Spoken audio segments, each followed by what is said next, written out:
You're in the Paracast, the gold standard of paranormal radio.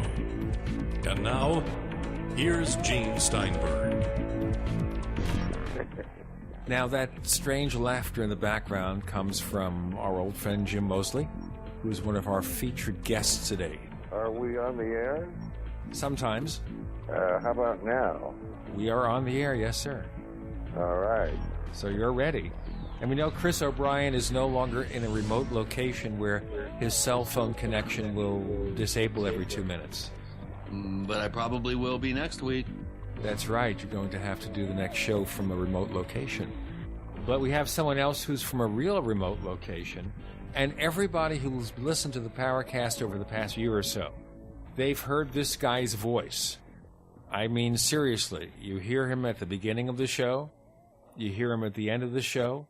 You hear him at every hourly break, and he's somebody who's been in the broadcasting business for many thousands of years, I understand. He's Bob Zanotti, calling us from his palatial estate in the Swiss Alps, is it? No, we're not quite in the Alps, Gene, but we can see them very clearly from here. The Alps are about 25 or 30 miles away. We're in the rustic, peaceful, placid Emmental, where they make the famous Emmental cheese. We're up at 2,500 feet, 10 miles east of the Swiss capital city, Bern. And you're coming in clear as a bell, and apparently the wonders of modern technology are bringing my voice to you as well. Well, unfortunately, that wonder of modern technology was recently bought by Microsoft. So that's the end of it. That's it, folks. Expect frequent disconnects.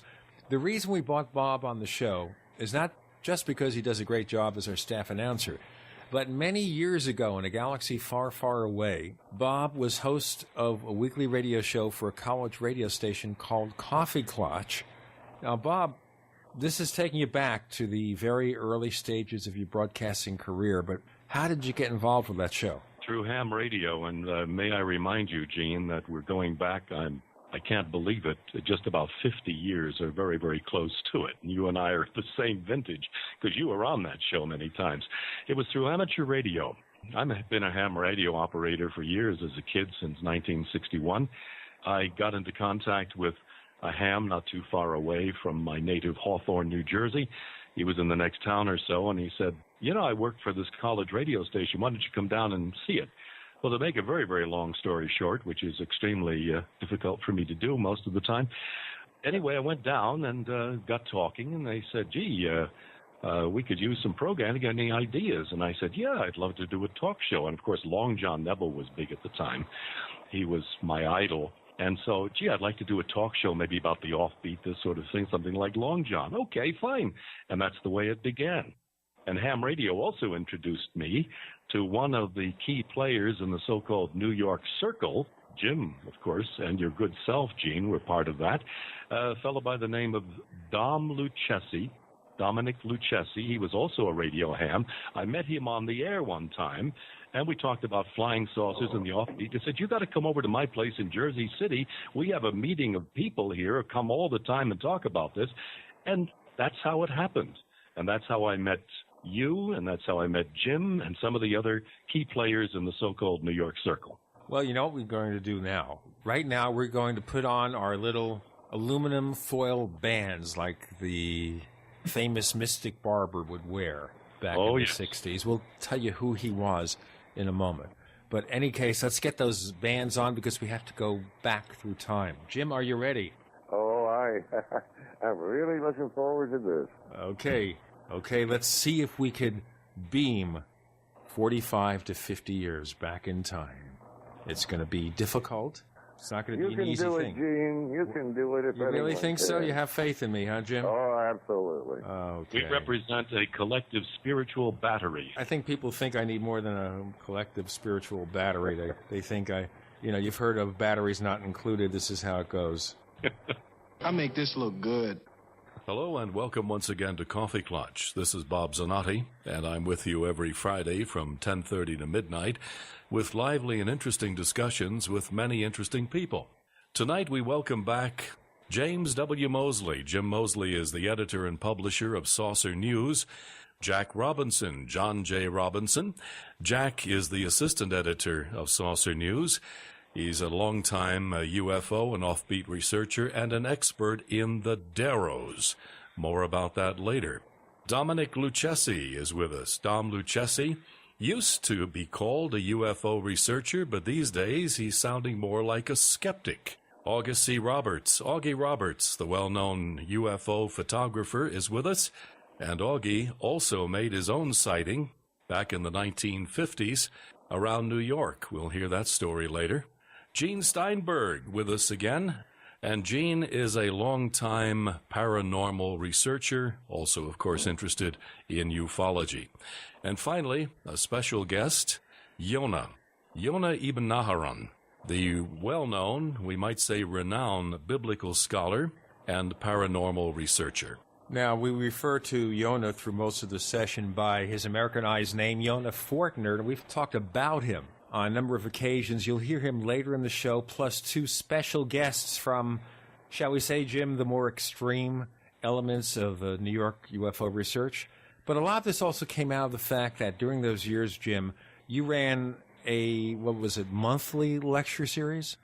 Yeah, you're talking about the late 60s. Yeah, I had a monthly lecture series in New York City, and mainly on saucers. Sometimes we'd get into something else. And I quit doing that around 1970, I think. But you had a cross-section of people. I mean, your viewpoint about UFOs was very much straight down the middle, but you had some people who were rather extreme, such as that gentleman with the band around his head. Oh, he was never a guest at my series. I never had a lecture by the Mystic Barber. But you had Alexander McNeil, who must have been the tallest contactee on the planet. Yeah, well, Alexander McNeil was a good talker, and, he was interesting to listen to. I heard that the Mystic Barber was on one of the big TV shows one time, maybe Johnny Carson, and he was so incoherent, they refused to give him the $100 that they had promised him, which is a mean thing to do, but since he didn't have a good lawyer, that's how the whole thing ended. And that was supposed to be scale, I believe. But Alexander McNeil, and we'll hear from him a little bit later, was, I suppose, one of the less extreme of the contactees. Is that correct? Yeah, I have a little story about him. At my big convention in New York in 1967, we brought in Roy Thinnis, who was well known on TV at that time. He was the star of The Invaders, which yes. I don't think I ever bothered to listen to it because I wasn't interested in that kind of thing. But he was a big draw. I paid to bring him and his wife and his mother-in-law, if you can believe that, in from Hollywood. It cost a couple of $1,000 to fly them all in. And make a long story short, Roy Thinnis became ill. He was supposed to speak 4 different times during these 3 days, and he only spoke once, as I remember. And this was disconcerting because the people really wanted to hear him. But in one of those instances of the fact that he wasn't speaking, we brought in Alexander McNeil as a substitute. And that was the most brilliant thing I ever did because he was spellbinding. I never heard him speak before or after, but mainly he had seen a saucer with little men that had landed near the Long Island Expressway, which is interesting because I don't know if anyone saw that except him. But he was a very good speaker, and I didn't remember him being on Bob Zanotti's show, but no doubt he was. Well, you'll hear from Alexander McNeil later on, but also the core of your organization going back to the early days, Jack Robinson, Yonah Fortner, Augie Yes. Roberts, Dominic Lucchesi, all this with Jim Moseley, Bob Zanotti, Gene and Chris. You're in The Paracast.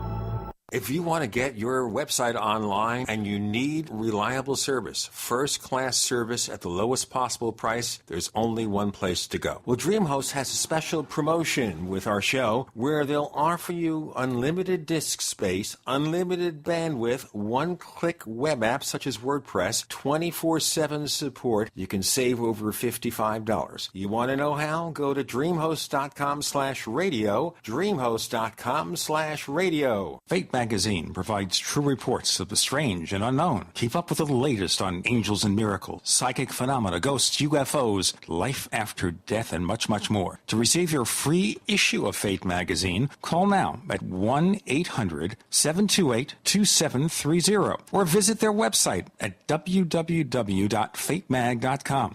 That's 1-800-728-2730. What are you waiting for? Your fate awaits. Don't answer it! How can I stop these annoying collection calls? Imagine being free from your debt without settling and with no payment plans, no negotiating or filing bankruptcy, and no attorneys. What if you could eliminate the risk from all your unsecured debt in about 90 days and keep all your money? You can. It's called Zero Debt Guarantee, and it works. There's no other program of its kind on the planet, and we guarantee the results in writing. Call now, 800-477-9256. Let our team of experts provide you with the resources to fight back, stop collection calls, and prevent and stop wage garnishments and bank levies. If you're facing foreclosure, we can help. Don't go it alone. Get free information now by calling 800-477-9256. Talk to an expert who has also completed our program. Call 800-477-9256 for free info or go to ZeroDebtGuarantee.com. That's 800-477-9256 or go to ZeroDebtGuarantee.com. You may snicker when you hear this message, but you won't laugh after you experience the best-kept health secret ever, camel milk. Camel milk is loaded with health benefits far superior to other milk. Camel milk has antibacterial, antiviral, and anti-tumor properties, is rich in B vitamins, and camel milk is 3 times higher in vitamin C than cow's milk, and 10 times higher in iron. And camel milk contains 52 units of insulin-like proteins per liter, effectively lowering blood sugar levels. Many of our members testified that drinking camel milk reversed diabetes and greatly improved autism. Camel milk is easily digested by those who are lactose and beta-casein intolerant and comes fresh or frozen from your trusted local family farm, shipped on dry ice to preserve freshness. Go to CamelMilkForSale.com now and look under Products and Pricing for the spring special with free bonus pints. That's CamelMilkForSale.com, CamelMilkForSale.com. Iodine protection packs from HempUSA.org are now in stock for immediate delivery worldwide. Our iodine protection packs include microplant powder, green life kelp, red palm oil, and our clear roll-on iodine that will feed the body the iodine it needs. All iodine protection packs are in stock, save you money, and ship for free in all 50 states. Visit HempUSA.org or call 908-691-2608 today. HempUSA.org has a revolutionary wonder food for detoxing the body and rebuilding the immune system. Microplant powder can help unclog arteries and soften heart valves while removing heavy metals, virus, fungus, bacteria, and parasites. Plus, it cleans and purifies the blood, lungs, stomach, and colon. Keep your body clean with microplant powder. Visit us at HempUSA.org or call 908-691-2608 today. We'd like to hear from you. If you have a comment or question about the Paracast, send it to news@theparacast.com. That's news@theparacast.com. And don't forget to visit our famous Paracast community forums at forum.theparacast.com. With Gene and Chris, we go back to the 1960s, put back our propeller heads or whatever we're wearing to get back there, or maybe we go into warp drive around the sun, however we do it. We've got Bob Zanotti, who's our staff announcer, but also a long time ago was the host of the Coffee Clutch radio show. Brought on many of the UFO and paranormal figures in the New York scene. Also, Jim Moseley, editor of Saucer Smear. And we'll tell you people how you get a copy later on. Jim, let's focus on your circle of people. When you first got involved, in publishing a magazine called Saucer News. It was called Nexus, and you had a core base of staff members, of which Augie Roberts was one of them, but also he's one of the people mentioned in Gray Barker's famous book, They Knew Too Much About Flying Saucers, because he was a friend of Al Bender. Augie's no longer with us, but Jim, would you tell us about him? Well, now, which end of it? You want to talk about Al Bender or about the birth of Saucer News? Let's talk about the birth of Saucer News and then bring on the first clip with Augie Roberts. In the summer of 1954, I knew Augie Roberts and Dom Lucchesi for a year or so then, and we had gotten to know each other quite well. At that point, we decided to jointly start publishing a UFO magazine. I would have chosen a more normal title than Nexus because most people don't know what Nexus means, and perhaps even some of your listeners don't. If you look in the dictionary very carefully, you'll find NEXUS. It means a connecting link. Augie thought that was brilliant to use that name, and I don't know. Anyway, as to Al Bender, that's a long story, but he had just recently been allegedly hushed up by three men in black up at his residence in Bridgeport, Connecticut, which wasn't too far from our area of New Jersey. And I sort of got in on it a month or two after all this started, but at least 2 or 3 times, Dom and Augie went up to interview Bender, and I think I went along with him one time. But Bender was playing it coy, and he would not answer questions. I've seen written versions of this in Gray Barker's book, They Knew Too Much About Flying Saucers, and you see this dialogue. Somebody asks a question, and Bender says, I can't answer that. And then they ask a different question, and the answer is, I can't answer that. Sounds like somebody testifying before a congressional committee. Yeah, exactly. It sounds like he was trying to hide. And as a matter of fact, I think you're onto something, because I personally, being, as I think you already mentioned here, a sort of middle-of-the-roader, I did not take Bender's claim all too seriously. And as I got to know Bender and the whole situation better in later years, I definitely did not take his claim seriously. So I guess when he said, I can't answer that, he probably really didn't have an answer. Lest anyone not realize who Al Bender was, he's the origin of the Three Men in Black story. And to bring matters full circle, there is a new Three Men in Black movie, MIB3, with Will Smith, of course, coming out this year, having nothing to do whatever with Albert K. Bender. We were going to present Augie's description of the Skywatch Tower case, and we will in the next segment. But I think it's more fitting now to have Augie talk about Al Bender, but only in connection with the fact that Bender, in the 1960s, came out with a book called Flying Saucers and the Three Men, and the three men were, I gather, extraterrestrials. So before we comment, this is Augie Roberts on Al Bender. Well, Albert K. Bender, when I knew him way back, he was a completely different man than what I'm looking at today. The man I knew then is not the man I look at now. I don't know this man today, but I did know the man years ago, and he was. In what sense do you mean? I mean, he's totally. He was alive then. Yeah. He was really alive. Yeah. It's like someone took him over and really gave him a, shall we say, a brainwashing job. If you read the book that he wrote, Flying Saucers and the Three Men, he explains it, and my personal opinion is, I don't buy it. I just don't buy it. His story is the wildest story of all the UFO books out on the market today. His beats them all. And when I read his book, it was in a lightning storm, and it was one of the very few books that I've ever read in my life that really frightened me. Oh, my Lord. And I can take just about anything. What do you think, Jim? What do I think about that book? And what Augie Roberts had to say about the way his personality had changed from what it originally was. Well, you see, I can't really answer that. Like Al Bender, I can't answer that because I never met Bender until after he was hushed up. So whether his personality changed or not, I'm not sure. But I do know that I think we made it into his bedroom or studio apartment, whatever he had.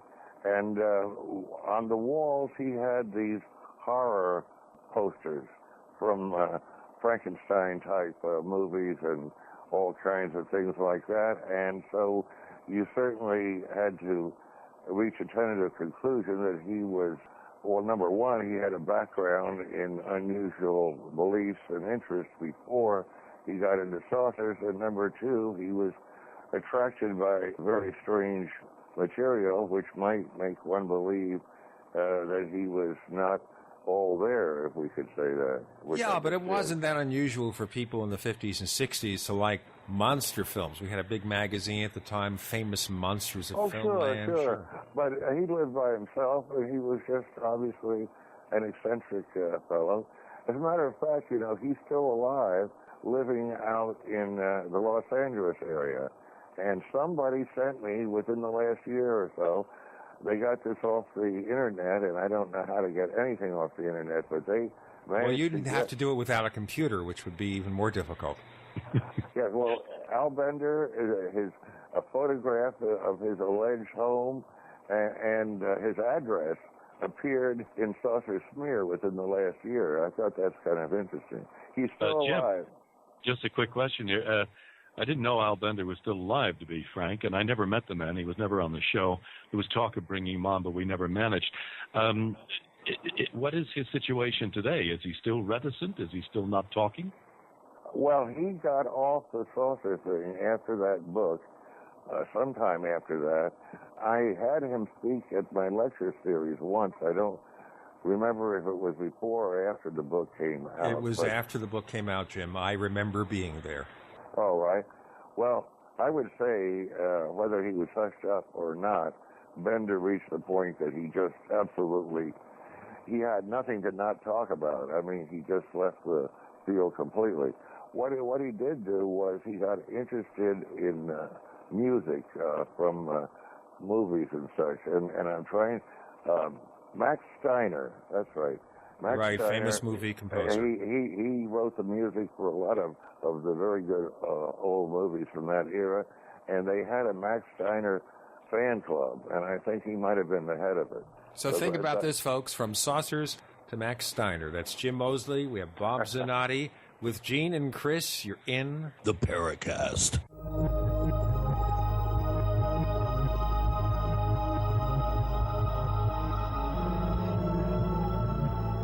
America's #1 source for independent talk radio for over a decade.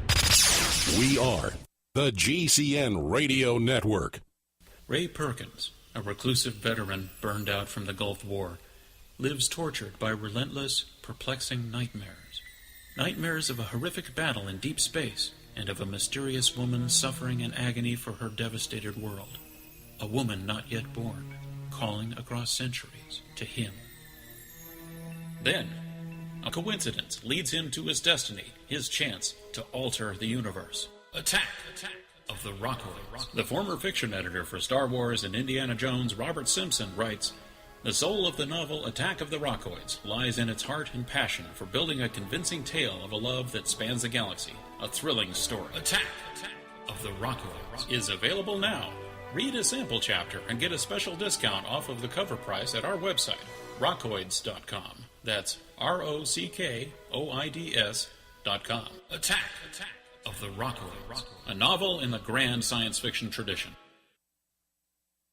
We all know that Berkey Water Purification Systems are the most trusted name in water filtration. As an authorized Berkey dealer for over 6 years and serving thousands of satisfied customers, the Berkey Guy offers amazing specials for Berkey Water Filtration Systems. The Berkey Light Systems include a set of self-sterilizing and recleanable black purification elements that purify water by removing chlorine, pathogenic bacteria, cysts, and parasites to non-detectable levels and remove harmful chemicals such as herbicides and pesticides. Order the Berkey Light Systems system today, complete with 2 black Berkey elements for only $231, and the Berkey Guy will ship your order free of charge. With the purchase of a Berkey Light, the Berkey Guy is also offering a set of fluoride and arsenic filters for only $39.99. That's over 30% off the retail price. Call the Berkey Guy at 1-877-886-3653. That's 1-877-886-3653. Or order online at GoBerkey.com. That's GoBerkey.com today. Do you owe the IRS money you can't pay? Then listen carefully, because you already know that the problem won't go away by itself. You can get help today from the leading tax expert in the country, Dan Pilla. Hi, I'm Dan Pilla. The IRS isn't going to just forget about you. Right now, the IRS is hiring thousands of tax collectors to go after delinquent accounts just like yours. That's why you need to take action today, and I can help. I take a simple but proven approach to solving your tax debt problem. First, I stabilize collections so you don't have to worry about wage and bank levies. Next, I build a detailed plan to get your debt reduced to the fullest extent possible, sometimes even eliminated. Finally, I work with you every step of the way to get your problem solved once and for all. So call now for a free consultation. Call 1-800-346-6829. Dan Pilla will solve your tax problem, guaranteed. He's helped thousands of people, and he can help you too. Call us today at 800-346-6829. That's 800-34-NO-TAX. Digestive health is the key to wellness and elimination of toxins. That bears repeating. Digestive health is the key to wellness and elimination of toxins. And Pro EM1 Daily Probiotic Cleanse is the key to digestive health. Pro EM1 is a powerful liquid probiotic, strong enough to cleanse, gentle enough to use every day. Pro EM1 is dairy, wheat, and soy-free, contains all natural and certified organic ingredients, contains no preservatives or animal products, supports a healthy digestive and immune system, supports weight loss, improves absorption of food nutrients, aids in controlling yeast infections, is never freeze-dried, and uses 3 groups of live, viable, beneficial microbes to cleanse and remove toxins. Order Pro EM1 Daily Probiotic Cleanse at Terraganics.com, spelled Terraganix.com, Terraganics.com. Or call toll-free 866-369-3678. That's 866-369-3678. Pro EM1, the raw probiotic. Hi, this is Don Ecker, and you are tuned into the Paracast. Let me tell you what, you're going to hear stuff here that you probably won't hear anywhere else. Hear that, George Snorri? Back through time, back to the 1960s with Jim Moseley, editor of Saucer Smear, Bob Zanotti, a radio broadcaster who at the time ran a show called Coffee Clutch, and we both were influenced heavily in the things we did, Bob and I, by Long John Nebel, so he had a show in that tradition. We were talking about August C. Roberts, who worked with Jim on Saucer News in the early days, but also was a friend of Albert K. Bender, and so we had that little clip where Augie talked about Bender and his problems with him. But before that, Augie also was a photographer of UFOs, a professional photographer by trade, as a matter of fact. Tell us more about Augie. Well, as for his sighting... We'll have the sighting in a few minutes, okay? Well, I'm just saying, the reason that he was on this tower to begin with is that he joined the Skywatch. They didn't have radar nearly as much as now, so a lot of people volunteered to be on these towers for periods of time and watch the skies, and that's how Augie happened to see a flying saucer. August Roberts on his UFO sighting. 3 of us, George Conger, Jim Layden, and myself, are on the Skywatch Tower in Jersey City, plane spotting, and we were doing this for the government. And we spent 2,000 hours, the 3 of us, up there hunting for these things. And one night, George Conger was actually doing the job he was assigned to do. Civil defense. Civil defense. Right. This is plane spotting. This is because when planes fly low, the radar wasn't able to pick it up. Right. So they needed the plane spotters. Well, this one night, or one morning, I would say, it was 12:11 a.m., July 28, 1952, George spotted this object near the Empire State Building. Now, George pointed it out to me, and we called Jim Layden, who was in the tower. This is in the little hut-like where the telephones are direct to the Air Force, which is the Phyllis Center in White Plains.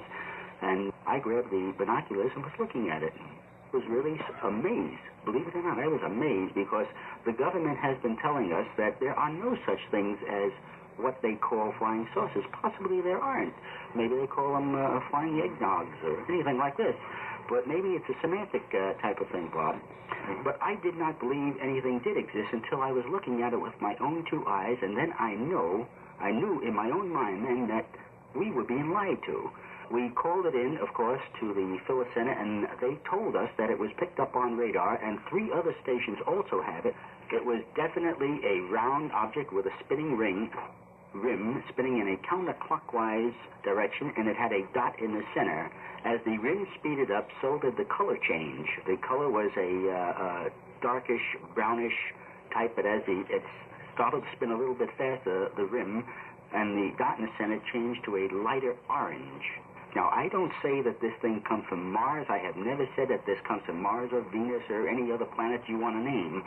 But when you look at it, you are amazed and can only believe that it comes from some other planet.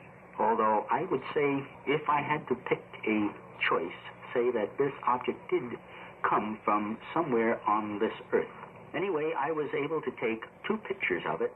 The pictures have been proven to the authorities who needed to know at that time, which is the civil defense authorities and others involved in it.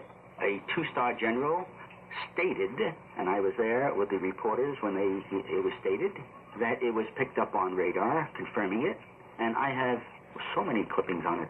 One thing I wanted to ask you, Jim.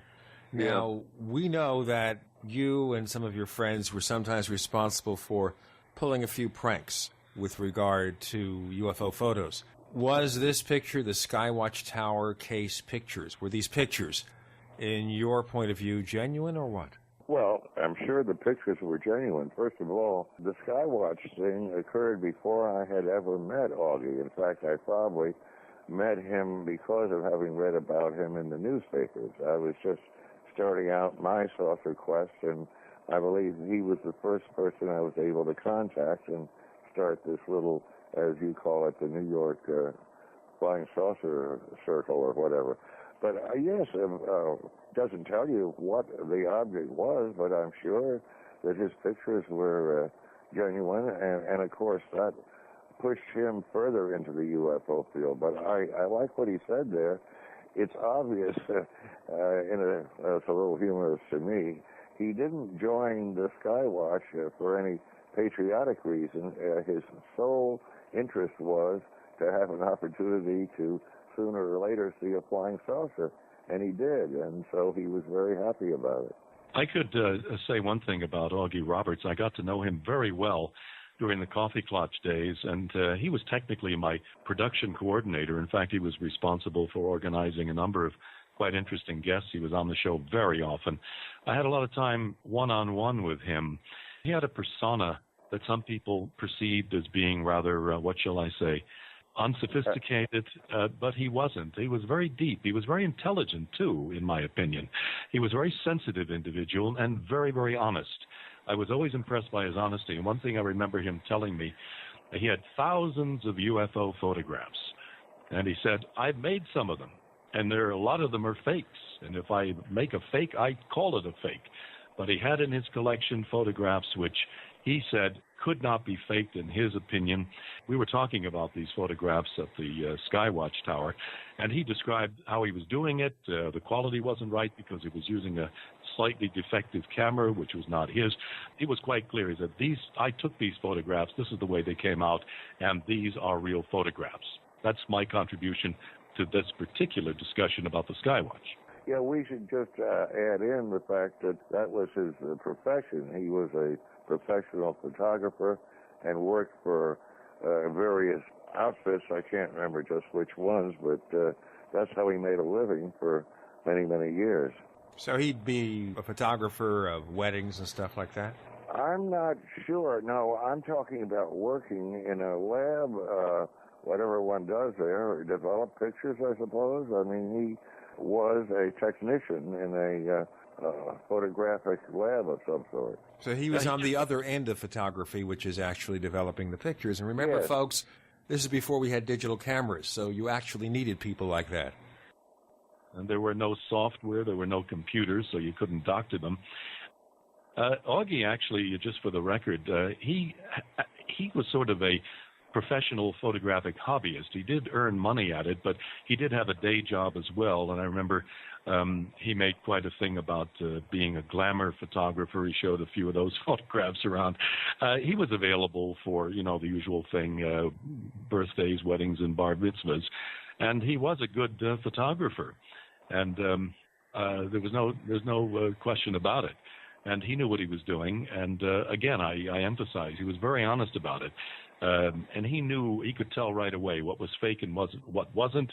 In fact, this short anecdote, he said there was a contactee who wanted to have, whose photograph I wanted, asked him to have a picture of the photograph of his UFO, and he wouldn't give it to me. So I made it and gave it to him. He said, "Where did you get this from? I didn't give it to you." He said, "I made it in my lab." And that was Augie Roberts.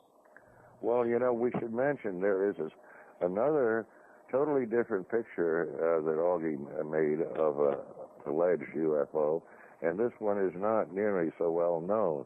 And I don't remember the details, but he was taking pictures over the Hudson River one night, and this roundish object appeared, I believe, in more than one picture.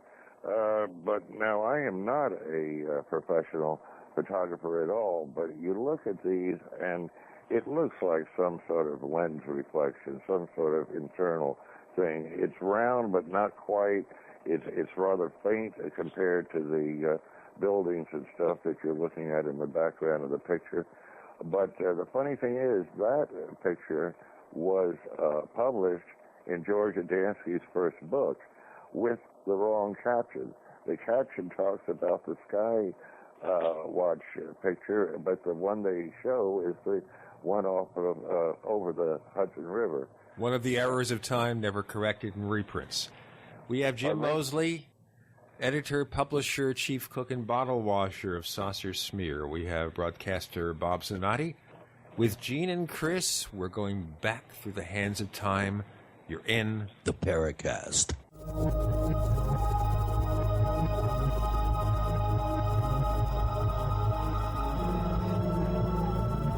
Are you tired of searching for great talk radio? Something more important. Search no more. We are the GCN Radio Network. We also have swag. We have all these exclusive Paracast things that you can buy. We've got 60 or so different items, and entails T-shirts, sleeves for notebook computers, iPad cases, mouse pads, the Paracast Jumbo tote bag, all sorts of T-shirts and jackets and stuff like that for men and women. We have a Paracast aluminum water bottle. All this stuff, you go to store.theparacast.com, store.theparacast.com. What makes it special is that the items are the best quality, great T-shirts, fabrics, and they have our official logo on them. That's what makes them special, in multiple sizes and colors. We even have stuff for children, stuff for women, stuff for men. We have all sorts of sizes, like small up to X large. A lot of good stuff. That's the swag from the Paracast. You go to store.theparacast.com, stop by, and take a shopping tour.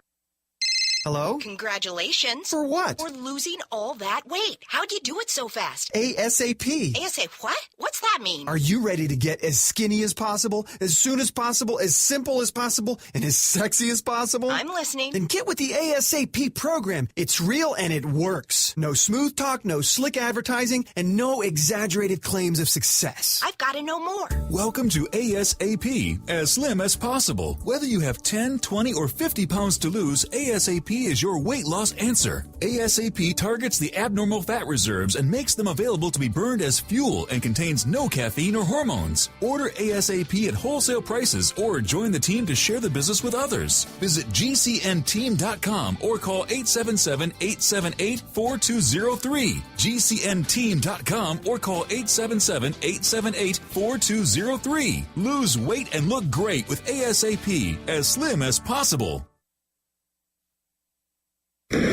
Hi, I'm Mark Craighead, founder of Crossbreed Holsters. I designed our top-selling holster, the Super Tuck Deluxe, to solve the problems of being poked, pinched, and gouged while carrying concealed. The Super Tuck Deluxe is the most comfortable, most concealable holster on the market today. We offer a 2-week free trial and a lifetime warranty. Visit us at crossbreedholsters.com. Don't forget, crossbreedholsters.com. That's crossbreedholsters.com. Hi, this is Ted Anderson. Have you ever wondered why banks, stockbrokers, investment advisors won't talk about gold IRAs? They've been available since 1986, yet the financial industry won't recognize the value of gold for your retirement. Gold has outperformed paper investments, yet no word about IRAs. If you would like to have gold for your retirement, call 800-686-2237. Don't get left behind by rising inflation and low returns. Call 800-686-2237. Secure your future and call 1-800-686-2237. For a long time, you've heard me talk about building your own food supply with eFoods Direct. As a listener, you know why you need to have a supply of the best storable food on the planet. Every day, we document the attempts to take control of our lives. But there's one thing we can all control, your greatest dependency, food. eFoods Direct products are made with only the best ingredients and none of the trash and contaminants like trans fats, GMOs, or MSG. This food is nutrient dense and tastes great. It's simple to make, portable, and has a shelf life of up to 25 years. Now with eFoods Direct, you'll get the most affordable, best tasting food you can buy. And the new products and pricing will blow you away. Compared to other food sources, including home-cooked meals, you can cut your food cost in half. You just can't afford to ignore this. Call 800-409-5633 or go to efoodsdirect.com/Alex for specials. Don't let this offer pass you by. Call 800-409-5633 or efoodsdirect.com/Alex. More of the best for less, guaranteed.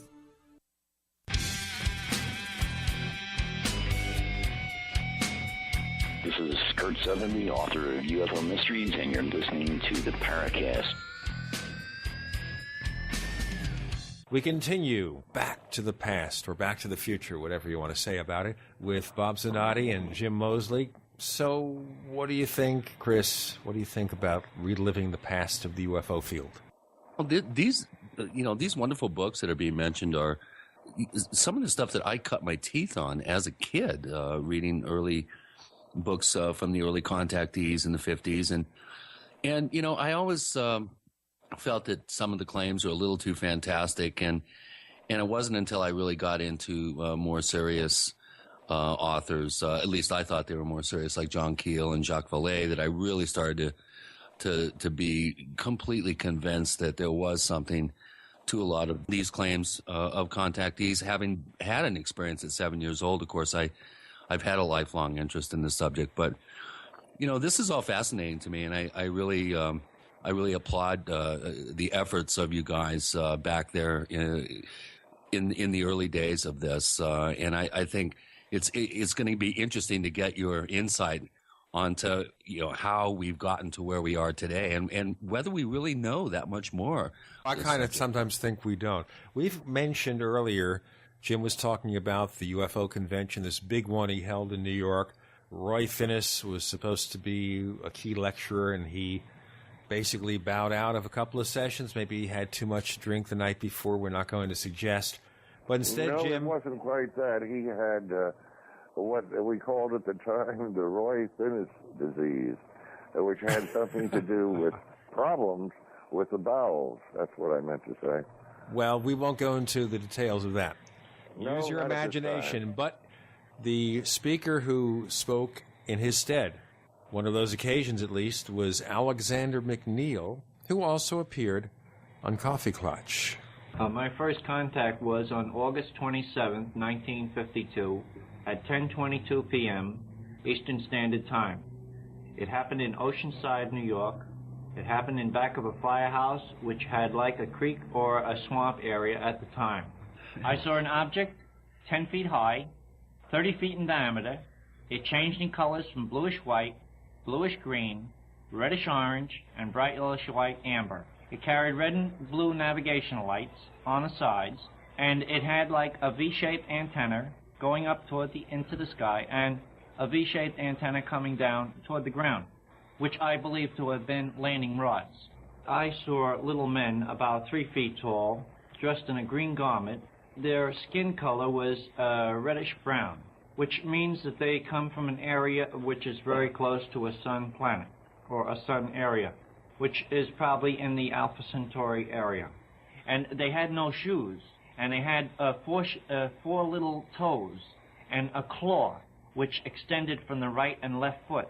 And another thing about this incident, which even terrifies me to this day, is that when these people step on the mud, they seem to hover or they seem to sink slightly in the mud. But when I stepped on the mud, I went up to my waist in it. What type of message do these telepathic communications from these spaceships bring you? Oh, they have warned me that certain airline crashes are going to occur.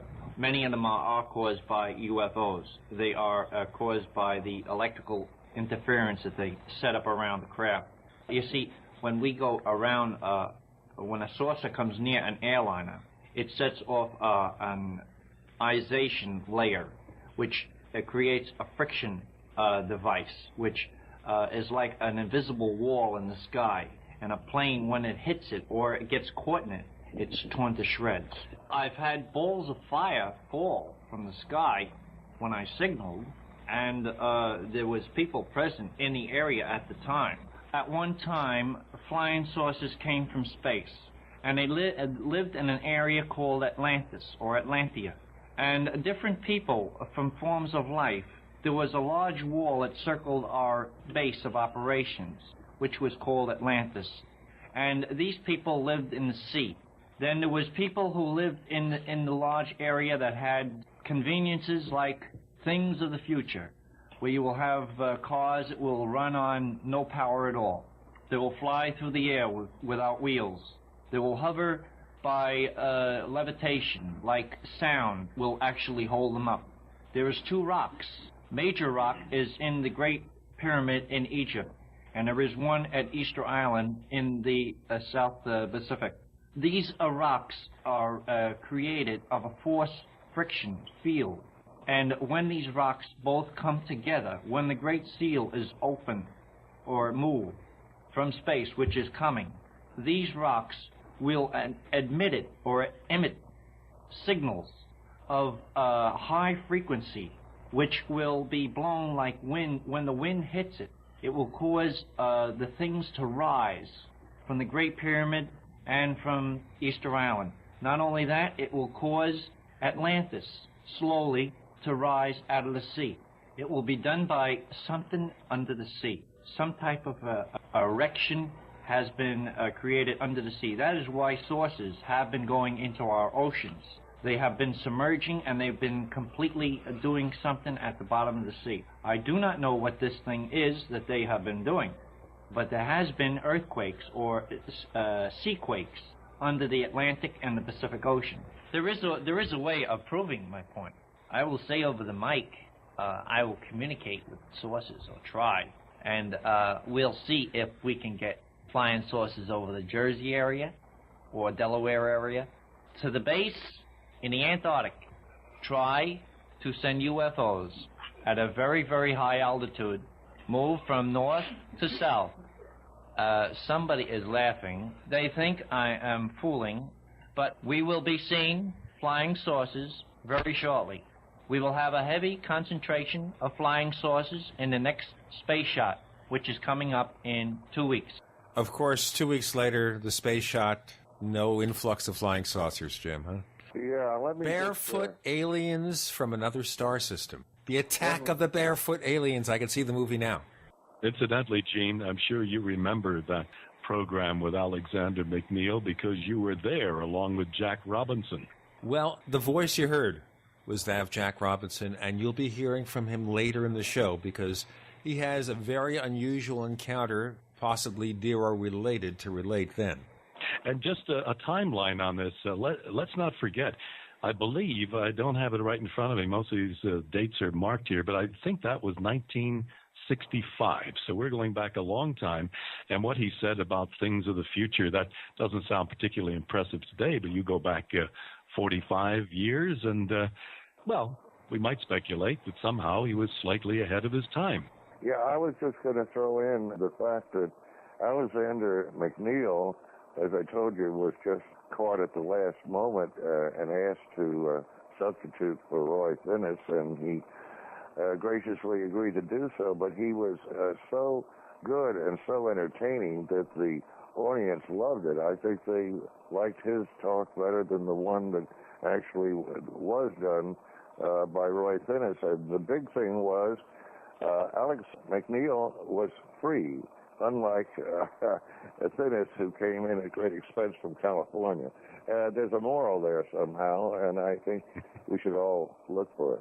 Incidentally, Jim, ironically, I remember talking to Jack Robinson about this on one of the shows, or actually off the air, that Alexander McNeil was very well known for his attendance, his regular attendance at those lectures. And he didn't lecture at that time. This was before he was allowed to lecture. He would usually have a group in the back of the room and attracted quite a bit of attention there because he told a very interesting story. And I think he was articulate. He was coherent, more or less. I mean, the content of what he said we could discuss, but I mean, at least you could follow what he was saying. That could not have been said for all of the people who made it to the show, and you know the kind of people I'm talking about. Well, there's a clip later on from 1966 featuring somebody whom you will never be able to understand, although we've done the best we can to clean up the audio, and you have too, Bob. We have to realize here, these are recordings that were made back in the 1960s. And, Bob, I guess you're a pack rat. You recorded pretty much every episode, right?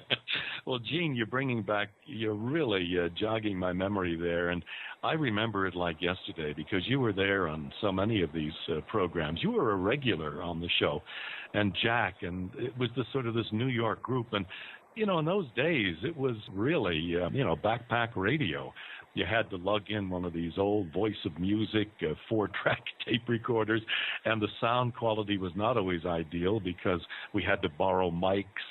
Jack Robinson, we'd record very often in the field, as we would say, in Jack's apartment. I remember those segments. So, of course, you were limited to the quality of the tape recorder, and you had one very similar to the one I had. So I remember that one. We have Bob Zanotti, radio broadcaster, who was host in the 1960s of the Coffee Klatch radio show. Jim Moseley, editor of Saucer Smear. You're with Gene and Chris. You're in the Paracast.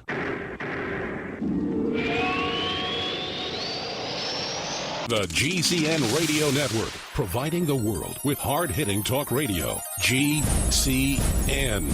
Great talk radio starts here. Hi, this is Ted Anderson. If you'd like to listen to GCN programs on the go, I have great news. GCN has created a Droid and iPhone application, and it's free. Just as easy as going to GCNlive.com, click on the banner, and download. Before you know it, you'll be listening to your favorite hard-hitting GCN shows, live or on demand, right on your Droid or iPhone, 24/7 and on the go. So download the Droid and iPhone app free by clicking on the banner at GCNlive.com. Thanks again for listening to GCNlive.com. Again, that's GCNlive.com. We the people grow cotton, weave fabric, engrave ink, embed strips and fibers to protect from counterfeit, then carting to a private bank, having it lent back at interest, forcing taxes to service debt. This capitalism, or was Jefferson correct when stating a central bank issuing the public currency is a greater menace to the liberties of the people than a standing army? Ted Anderson, I'm placing a free silver dollar in a book that explains our monetary system. Call for your copy, 800-686-2237. It's time to understand the system. Call 800-686-2237. That's 800-686-2237.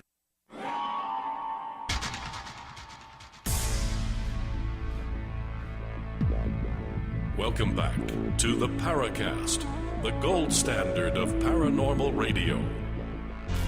And now, here's Gene Steinberg. Jim Moseley, Bob Zanotti with Gene and Chris in the Paracast, wearing our propeller heads as we go back through time to the 1960s to explore the New York UFO scene and some of the colorful personalities, some of the unusual cases. And one of the more interesting characters at that time was a guy named Dominic Lucchesi, who was part of the original group that started Saucer News with you. Jim, tell us about Dom. Well, he worked for Bendix Aviation as he called it a lead man, which would be like a foreman. He was a little bit above the other people in salary, hopefully, and That was his profession. He had a ability at mechanical things. His hobbies were not so much saucers at the beginning. He was into the occult, just like Robinson was, and I believe that he had a large library of strange books of all kinds. So, yes, he was an unusual guy, very interesting, and I enjoyed his company many times. He was also a bit of a contrarian, wasn't he? He'd like to stir an argument. What he would do, I'm not sure what we might have been arguing about on the air, but he would go to parties of mine once in a while, and he would find somebody who he could give the business to in a very organized way. If somebody had a peculiar belief, he would just pick that belief apart, whether it was something that he really agreed with himself or if it was something else. So right now we have a segment here where Jim Moseley and Dom Lucchesi, well, as they say, Dom wanted to pick a fight, and maybe that's what happened here. You're familiar, I believe, with alloys. You know that a great number of new alloys are invented each year on our planet. I think it runs into the thousands. However, there are some which are definitely not invented as yet. I believe that if you had an artifact which constituted an alloy, of course it would have certain properties, maybe of heat resistance or what have you, that none of our alloys have. And if this were found, then you could certainly say that it was not made on this planet, right? Why don't you use the term none of our known alloys? That's what I just said. In other words, what you're trying to say, Jim, is that this scientist whom you would select in order to, we might say, this metallurgist, which he would have to be, in order to get a concise spectrographic analysis of this particular alloy, would be familiar with all the alloys being developed by our secret labs and everything like that on this planet. Is that correct? You seem to have a great talent at misunderstanding me, Mr. Lucchesi. Suppose it is known, just as an example, that nothing made on Earth can withstand a heat above a certain number of degrees, say 10,000 degrees. And say suddenly something is put forth that can withstand a heat of 20,000 degrees. And suppose the scientist does have a pretty good access to what is being done by the main nations on Earth, particularly the United States and Russia, and he would certainly know then that this is something that has not been produced on Earth, right? You're basing this all on supposition, though, Mr. Moseley. Supposition? After all, we have to realize one thing. There only is a limited number of elements. These elements are universal in nature, and therefore any alloy would be a composite of these various elements, which are within the group of atomic weight. You're telling us basic physics, which I'm familiar with. I'm saying that alloys, as you know, working in this sort of thing, I believe yourself, that an alloy can have properties which the individual elements don't. And as you invent new ones, why would they bother to make new alloys if this is not true? I think that if you took the time out to speak to a qualified metallurgical researcher, you would find that most alloys are relatively well known. The temperature ranges of these alloys, of course, even the alloys which have not been compounded yet, will be known because they will depend basically on the inherent capabilities of the molecule to withstand these temperature ranges. And due to the fact that they are being compounded from the 98 elements, the 98, we might say, elements which are not created artificially in our atomic... Actually, Dominic, there are 92 natural elements and 10 additional artificial ones, if you're interested in some information. That is the correct Well, regardless of what this amount is, it still would have to be qualified. I don't think that this would be a very good criteria of determining something that's coming from another planet, Jim. Well, that's interesting. That's fascinating because of the fact that you correct Dom, who's the engineer, the scientific guy, Jim, correcting him on the number of natural elements. I had forgotten that, but let's just analyze it. I mean, if Dom was so great at scientific knowledge, it is very strange indeed that he would not know the number of natural elements, because I have no background in science and I happen to know that. And it's interesting that by now I think we have roughly 20 artificial elements that go up to about 115 or something. I think it's 118. It's still 92 natural elements. That is correct. I looked it up. Well, I'm glad you did. You see, we have Google. I think it has to be said here that, at least that was my impression, talking to Dom. Dom, he did know a lot. There was no question about it. He was a radio ham. He was a technician. So, I mean, he did have a lot of knowledge, but I think his sort of role or perceived role in this New York group or circle, he was sort of the scientist, in quote. He was also the iconoclast. He was the devil's advocate, and he enjoyed doing verbal battle with people. I think the clip that we heard just a moment ago is a classic Dom Lucchesi. He was a very cynical individual. Later on in life, before he actually died, I understand he really got extremely cynical and went into the dark side, Jim. That's the story that I heard. I don't know really that much about his last days. I know he was born with a congenital heart disease. I can't remember the name of it right now. But he had health problems all his life, and his heart trouble got worse later. By that time, we're up at least into the 70s. I didn't see as much of Dom by any means as I had previously. But he died at quite a young age from complications from this heart disease. I saw him for the last time at one of your parties, and they were very good parties. I think you were down, you weren't in Fort Lee anymore. I think you were down in, was it Weehawken or Hoboken or something at one time? Well, yeah, actually it was probably Guttenberg. Guttenberg, that's right, Guttenberg. Yeah, Guttenberg is named after the guy that first published the Bible on a printing press, the inventor of the printing press. Yeah. And so in that way, it's easy to remember. It's a tiny little town that's sandwiched in between those others that you mentioned. Very fashionable. Yeah, I used to have parties there. Well, you are saying what I did. Dom just enjoyed arguing with people for the sake of arguing, and he didn't necessarily even believe what he was saying himself. Could I just add this? We're talking about parties in New York. Okay, New York is a big city and lots of people. And I'm not well plugged into this the way you are, but I had the impression that there was nothing quite like the New York group or the New York circle. It was vibrant. There was always something going on. There was the lecture groups. There were parties, informal meetings. People went to other people's houses. This was before the days of the Internet. There was no Skype. There was even a long-distance phone call. You had to see your banker first. So people met and talked, and there was a lot of excitement about these things and a feeling of adventure and discovery, which I don't think we have anymore today. Well, I think you may be exaggerating a bit there.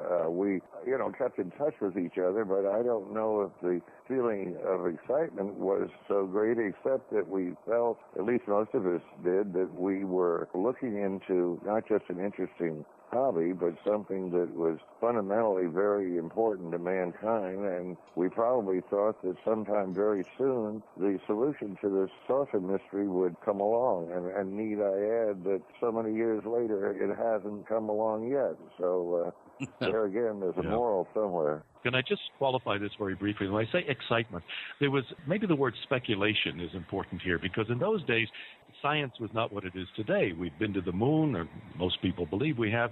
We know a lot more about space. We've got the Hubble telescope. We got all this stuff. So the element of speculation and almost childlike wonder is out of it. I remember those days when people would speculate about the saucers and who was in them and where they came from. And now, of course, with more and more scientific evidence, the room for speculation has gotten smaller. That's what I meant when I used the term excitement. It seemed more exciting at the time. The sense of wonder, New York ufology, 1960s. We also wonder if you won't send us a tweet at the Paracast. The Paracast on Twitter. Bob Zanotti, Jim Moseley with Gene and Chris. You're in the Paracast.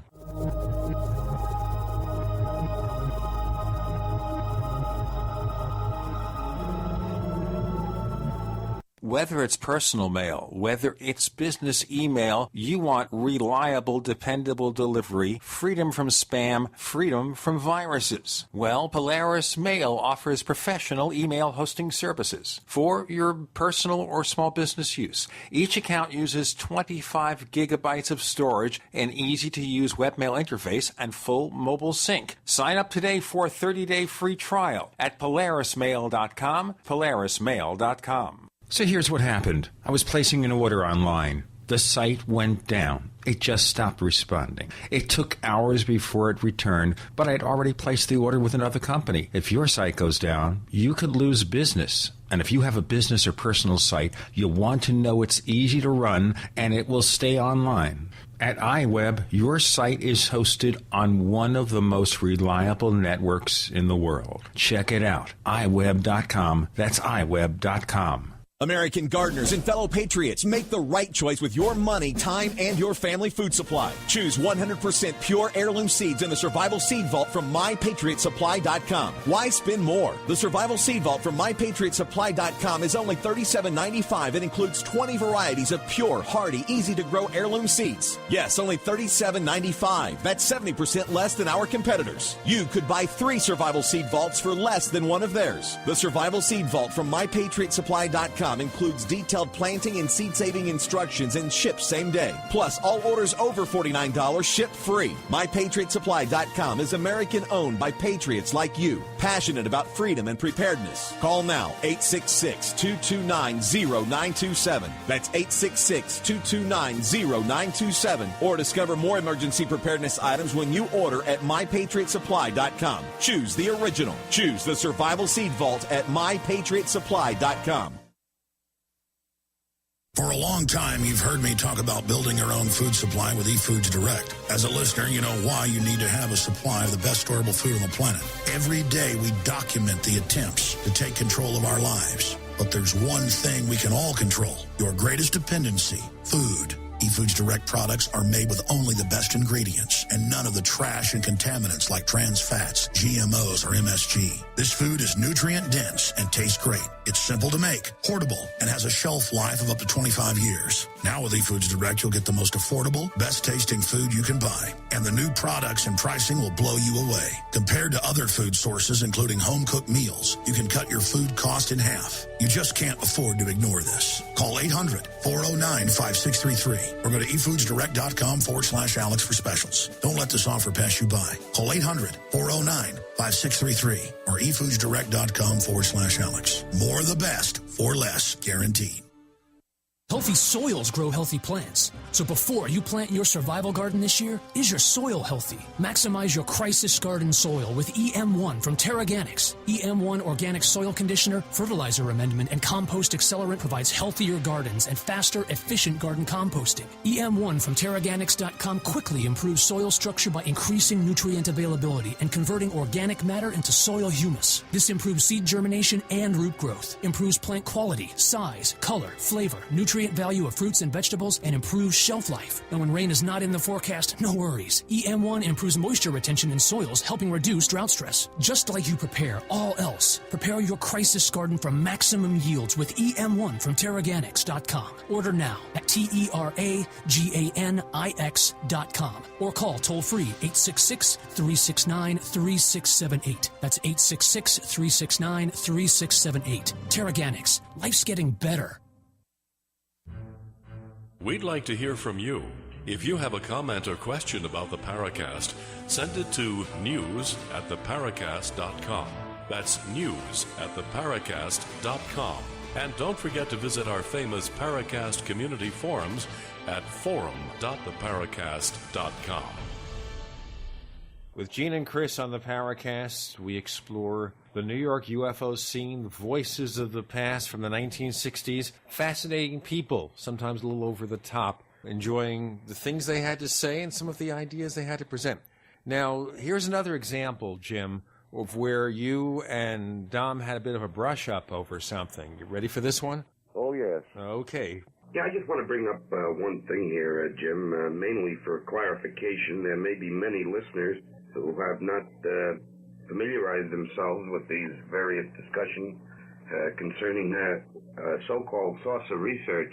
Now, you call your organization the Unexplained Celestial, what is it? Events Research Society. In fact, you helped me organize it. Yeah, well, originally, when you originally took that over, that was known as Nexus. You will agree to that, Jim. I changed the name, yeah. Nexus was only the only connotation there with a connecting link for the dissemination of information to various individuals who are interested in this subject. Now, your organization investigates so-called flying saucers. Is that correct? That is correct. Is there any proof that such a thing as flying saucers exist? Well, haven't we gone all through this? No, I'm just doing this to clarify a point. Well, we were talking about the $1,000 reward. I said that there apparently is no one able to come forth with proof, and therefore I even went so far as to withdraw the offer. Your organization is researching something which there is no proof for its existence. It's sort of an unknown research thing. In other words, you're researching something which is unknown. So the point is this: wouldn't you say that rather that you are investigating a phenomena, and wouldn't you also agree and admit that most researchers, and I'm not specifically referencing you, Mr. Moseley, by no means, most researchers have a tendency to bring in all unrelated or any odd happening, and in some way psychologically connecting it. We might use it psychologically and psychotically, hooking it up in some way or referencing it with saucers. In other words, anything which is beyond their explanation or anything in some way is immediately tied in with saucers. Pancakes, potatoes, grease, whole meteorites. I mean, would you agree on this? Well, you have a very good point there, and first of all, from the title of our organization itself, you'll find that we do feel qualified or equally qualified to investigate anything unusual, especially if it has to do with sky phenomena, but it doesn't necessarily have to be. And I would also say that you are right in assuming that people who are interested in flying saucers are interested in unknown things of all kinds, such as monsters, such as Fortean events, as we call them, any strange thing that happens or falls from the sky, anything having to do with poltergeists or ghosts and so on. Now, currently, especially in the last 2 or 3 years, I've tried to put in as much as I can of this type of thing in my magazine, not only because I'm interested in it, but because I know that the same people who are interested in saucers are interested in these other fields. I only want to tell you that the fields are not necessarily connected, and they are probably separate, and I don't think that anyone should confuse flying saucers, which are apparently solid objects in the sky, with psychic phenomena or any of the other things which we are also equally interested in, but in a different way. Yeah, well, of course, you realize that the reason I brought that out was I did want you to qualify. I happen to know that this is the way you feel about the organization, and I just wanted it qualified that it was not strictly an organization that has a tendency to investigate unknown events. Jack Robinson. Dom, wouldn't you say that there's just about as much evidence for UFO as there are for cosmic rays? I would say that there isn't much evidence for anything which is unidentified. I certainly would not be able to specifically reference this against any known facts, figures, or data. Therefore, we still remain, when we try to classify an unknown, in an unknown category, and it's still unexplained. So how can we make any specific reference as to an object, thing, and it, or give it a nomenclature referencing the specific objects or phenomena involved? Yes. Yes. I never realized how good I was on the radio. You were always extremely eloquent and articulate, Jim, and I was always impressed by that. I'll be honest with you. I wasn't, I was in my early 20s. I wasn't the master of the microphone yet. We were all learning at the time, and I was always delighted to have you on because you were such a good storyteller and extremely articulate. It was fun also, Jim, to listen to Dom, the way he would bring up these arguments.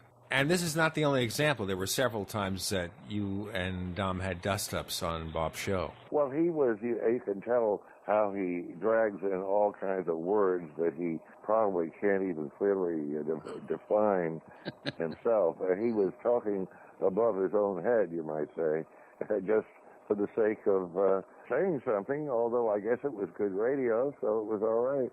I'm glad you said that, Jim, because I think you're spot on there. I think he missed his calling. He should have been a prosecuting attorney. Yeah, that would have been something he could have considered. He certainly would have made more money than he did. He actually, even though he had a good job at Bendix, he barely made a living because he had, I think, 3 children and a wife, and, it costs to live. It still does, and nothing has changed about that. But he was some character, really a fascinating character. Now, over the years, Jim, you had this group of people who helped you found Saucer News, Augie and Dom, but they didn't have any participation after those early times, right? They didn't have what? They didn't do much with you. other than show up at parties or radio shows? I was the one that actually typed it, I believe, and at least I was the one that took it to the printer and paid the bill to the printer. So I would say that they were with me at the beginning, but not to the same extent that I was, if that makes any sense. Well, when it came to paying the bills, the printing bills, then let Jim do it. Well, yes, probably I had more money than they did. It's always been a legend in the saucer field that I was infinitely rich, and perhaps that was true way back then, but I can tell you it's not true anymore now, but that's a long story. Jim Moseley, however, was not the Warren Buffett of the UFO field, contrary to some people's opinions. No one ever really compared me to Warren Buffett, but I'm glad that you did. I think he's older than you. That's one difference, other than having slightly more money. Yes. But these were interesting characters, and we have others, by the way. This is not the end of it. In future segments, we'll have Jim again talking about one of the notorious, shall we say, UFO contactees, Howard Menger, who supposedly was building his own flying saucer at the time. We'll hear from that guy with the aluminum foil band around his head to ward off evil spirits or deros, the Mystic Barber, Yonah Fortner, and Jack Robinson later on the show is going to talk about the incredible case of a friend of his, Steve Brody, a case where he says this is what got him interested in UFO and occult studies. It's kind of a long segment, which you'll be hearing later in the show. So we've got a lot of meat to present. And nobody should miss it. Definitely not. This is stuff where Bob spent hours and hours listening to the old recordings, digitizing them, submitting them to me, and then I gave them a, shall we say, a shaven haircut to get rid of some of the background noise and bring them up to date. Bob Zanotti, broadcaster, Jim Moseley, something or other. With Gene and Chris, we haven't figured out what we are, but we know that you're in the Paracast.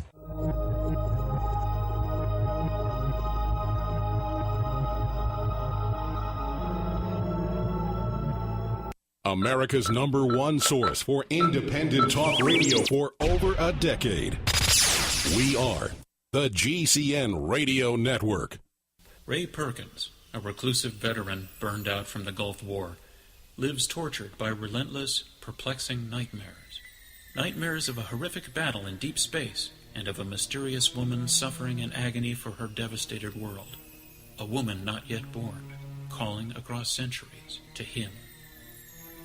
Then, a coincidence leads him to his destiny, his chance to alter the universe. Attack of the Rockoids. The former fiction editor for Star Wars and Indiana Jones, Robert Simpson, writes, "The soul of the novel Attack of the Rockoids lies in its heart and passion for building a convincing tale of a love that spans the galaxy, a thrilling story. Attack of the Rockoids is available now. Read a sample chapter and get a special discount off of the cover price at our website, rockoids.com. That's ROCKOIDS.com. Attack of the Rockoids, a novel in the grand science fiction tradition. We all know that Berkey Water Purification Systems are the most trusted name in water filtration. As an authorized Berkey dealer for over 6 years and serving thousands of satisfied customers, the Berkey Guy offers amazing specials for Berkey Water Filtration Systems. The Berkey Light Systems include a set of self-sterilizing and recleanable black purification elements that purify water by removing chlorine, pathogenic bacteria, cysts, and parasites to non-detectable levels and remove harmful chemicals such as herbicides and pesticides. Order the Berkey Light System today, complete with 2 black Berkey elements for only $231, and the Berkey Guy will ship your order free of charge. With the purchase of a Berkey Light, the Berkey Guy is also offering a set of fluoride and arsenic filters for only $39.99. That's over 30% off the retail price. Call the Berkey Guy at 1-877-886-3653. That's 1-877-886-3653. Or order online at GoBerkey.com. That's GoBerkey.com today. You may snicker when you hear this message, but you won't laugh after you experience the best-kept health secret ever, camel milk. Camel milk is loaded with health benefits far superior to other milk. Camel milk has antibacterial, antiviral, and anti-tumor properties, is rich in B vitamins, and camel milk is 3 times higher in vitamin C than cow's milk, and 10 times higher in iron. And camel milk contains 52 units of insulin-like proteins per liter, effectively lowering blood sugar levels. Many of our members testified that drinking camel milk reversed diabetes and greatly improved autism. Camel milk is easily digested by those who are lactose and beta-casein intolerant and comes fresh or frozen from your trusted local family farm, shipped on dry ice to preserve freshness. Go to CamelMilkForSale.com now and look under Products and Pricing for the spring special with free bonus pints. That's CamelMilkForSale.com, CamelMilkForSale.com. If you owe money to the IRS, you can't make the problem go away by yourself. But with the help of Dan Pilla, you can get your problem solved once and for all. Hi, I'm Dan Pilla. For 30 years, I've helped thousands of people solve their tax debt problem, and I can help you solve yours too. We take a very simple but proven 3-step approach to solving your problem. First, we stabilize IRS collection actions so you don't have to worry about the IRS seizing your bank account or paycheck. Next, we build a comprehensive plan to get your tax debt reduced to the fullest extent possible, sometimes even completely eliminated. And finally, we work with you every step of the way to get your problem solved once and for all. Call us for a free consultation. Call 1-800-346-6829. We'll work together to get your problem solved, guaranteed. Dan Pilla has been protecting taxpayers from the IRS for 3 decades, and he can help you too. Call us today at 800-346-6829. That's 800-34-NO-TAX.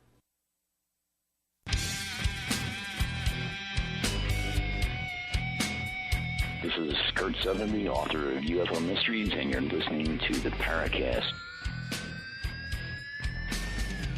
With Jim Moseley, editor of Saucer Smear and a case of the noisy air conditioner. With Bob Zanotti, who doesn't need an air conditioner, or do you, in Switzerland? Oh, no, not in this country. Okay. And Chris O'Brien in a place in Arizona where maybe the air conditioner need is questionable.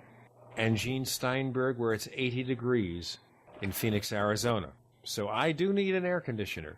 Keep all the equipment from breaking down. Now, in the early days, you did a story, Jim, about someone you called the Jersey Adamski, and that was Howard Menger, a contactee from New Jersey, who, like George Adamski, met people allegedly from the planet Venus.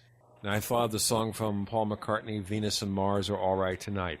Before we hear you talking about your encounter with Howard Menger back in 1963, tell us more about him. Well, I never really bothered to study the details of what he had seen and what he had done. The only time I really got to know Howard Menger to any degree was the time that he was one of the main speakers at this classic convention that I had in New York in 1967. He was one of the featured speakers, and he and his wife stayed at my apartment in New York, and I was staying at the Commodore Hotel, which is where the convention was being held. So during that visit, I got to know him quite well, and what I liked about Howard Menger more than anything else, I made it pretty clear to him all along in a polite way that I didn't really buy his story, as Long John might have put it. But I did respect him and like him, and he didn't hold that against me, which was unusual. Now, interesting, Jim, there was a time, a couple of years before that, where you and I met Menger at this diner across the street from your offices in New York City. That's when he started getting on this kick where he didn't think he really contacted E.T. It was some kind of government experiment. Remember that? Yes, that's right. Well, again, I don't know the details, but this is very amusing, I think. For a short time, Long John had a TV show, and only his elite of his guests were invited on it, and I was not. But Howard Menger was, and I did not even hear or see the TV show, but it became legendary. When Menger got on the show, he was on this new kick, as you just suggested, and he had decided somehow that the entities he saw and the experiences that he had were somehow connected with the American government and were not connected with space at all. And I hear tell that Long John almost had a heart attack. He didn't expect this. The whole idea of having him on was to talk about flying saucers from outer space, and he had changed his whole story completely, and It wasn't what Long John wanted to hear. I don't know if it was what the audience wanted to hear, but that was the last time I'm sure that Menger was on any of Long John's shows, radio or television.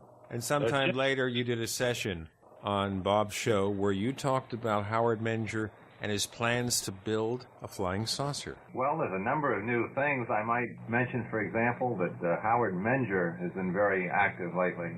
I've never been a particular fan of Mr. Menger's, but he is a person who is very well known in the field. You may recall that a number of years ago he had space contacts. Now, however, he is no longer having space contacts, or if he is, he will not say so. He is now in the free energy field, and he is currently in an unknown location in Pennsylvania building a craft which he calls the X4. This is to be a model, not a thing large enough for a human being to go up in, but simply a model which, when it is completed, will be radio controlled and will be operating on a new principle which Menger claims to have invented by himself, or possibly with some help from the space people, although he will not admit to this. So I had an interview recently with Mr. Menger and found it quite interesting, and he says that as soon as he has this model ready to operate, he will let me know, and he will have a special test demonstration at which several scientists will be present. I'm not a scientist, but I believe I will also be allowed to be present. There will be an Air Force colonel there, according to Mr. Menger, and after this successful, or we hope successful demonstration, then there will be a convention. I believe that after he has a successful demonstration with this particular model, he will either sell the model or he will create several identical ones or improved ones and sell them. He's talking about eventually getting an 8-foot job, which will have a person in it, and which will presumably be controlled by the person that is in the craft. However, at the present, he's only got radio-controlled models. Now, frankly, I want to make it clear, I don't have any particular faith in whether this will work or not. All I know is that Mr. Menger was kind enough to tell me all about it and give me a rather exclusive story for my magazine, and beyond that, I really know nothing. I haven't seen the craft, I haven't seen the place in Pennsylvania where Menger is working, and I can not give any first-hand information on how much of this is true. And the timeline on that, Gene, was 1963. 59 years later, we're still waiting, right, Jim? Yes, I don't think he ever really succeeded in doing all that. At least I never heard about it. Kind of reminds me of Stephen Greer and his contactee experiences, sort of morphing into the whole realm of free energy devices that we're still waiting to see. I'm thinking of Otis T. Carr. Remember him? He was building a saucer, too, that never materialized. Yes. Didn't it turn out to be some kind of a exhibit or ride or something at a carnival or amusement park out in Oklahoma City? Or have I got that mixed up? Well, the version of the story I heard from some audio, I remember, was that he was quite serious. In fact, if I remember correctly, you were invited to take a test ride in it. I think Long John Nebel was also invited, but couldn't make it because of a dinner arrangement at that time. God, watch out for those dinner arrangements. They really hurt your scheduling. Yeah. Jackie Gleason, I think, was also invited. But what happened was nothing. And I believe there was an incident there where Otis T. Carr tried to commit suicide because of his inability to provide what he had promised. And I'm very hazy about some of this, but I think possibly he found a way to get himself admitted to the hospital so he did not have to make good on his claims. I believe, yes, that's correct. He probably pretended to try to commit suicide so he'd be out of sight when everybody realized that this thing wasn't ever going to work, and he didn't want to face the people that probably had put money into it. And also face the authorities who might try to arrest him. Well, I'm too sick, I'm crazy. You don't want to arrest a person who is mentally ill, right? Yeah, I never met him, but he must have been an interesting character.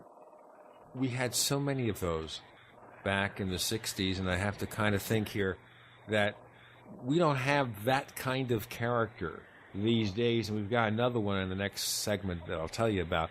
But yeah, we didn't have such, as they say, over-the-top characters. Today they tend to be more straight ahead, even if the stories are completely crazy.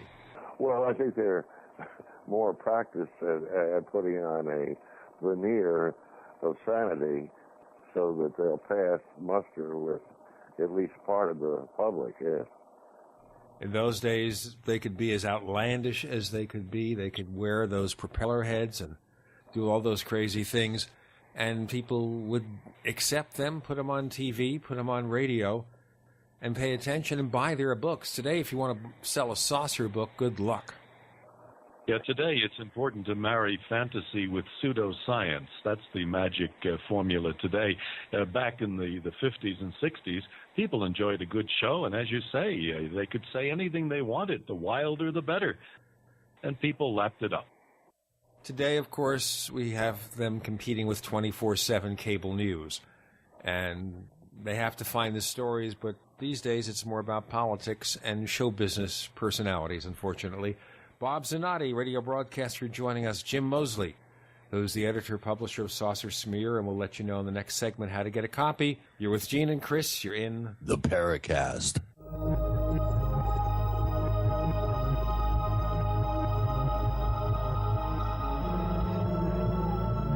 Are you tired of searching for great talk radio? Something more important. Search no more. We are the GCN Radio Network.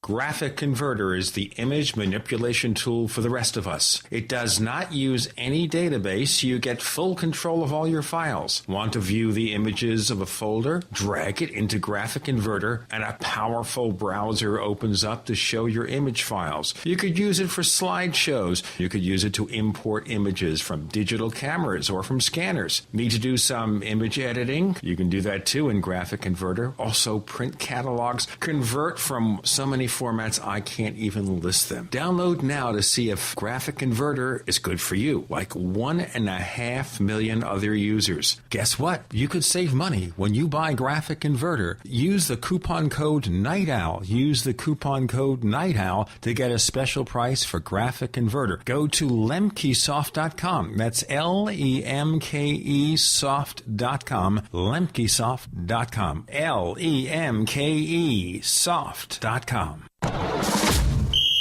And now another Cintas game changer with sports broadcaster Aaron Andrews. I'm standing in the store of a major retailer in Boston with John, the regional manager. John, how do you have time to stay focused on your customers? Well, a detailed playbook and support from a team of pros, like Cintas for fire protection. Now, Cintas is known for uniforms, but they're players in fire safety too? They are. Cintas provides us with complete fire testing, inspection, and repair. Extinguishers, emergency lights, sprinklers, alarms. The safety rulebook for retail stores is pretty strict. How does Cintas compete? Well, I used to have to call a sprinkler guy, an alarm guy, basically a different guy for everything. But now with one call, Cintas ensures we meet all regulations. Sounds like bringing in Cintas for fire safety was a winning move. For more, let's go to the booth. Fire protection is one of many expert services Cintas can tackle for your business.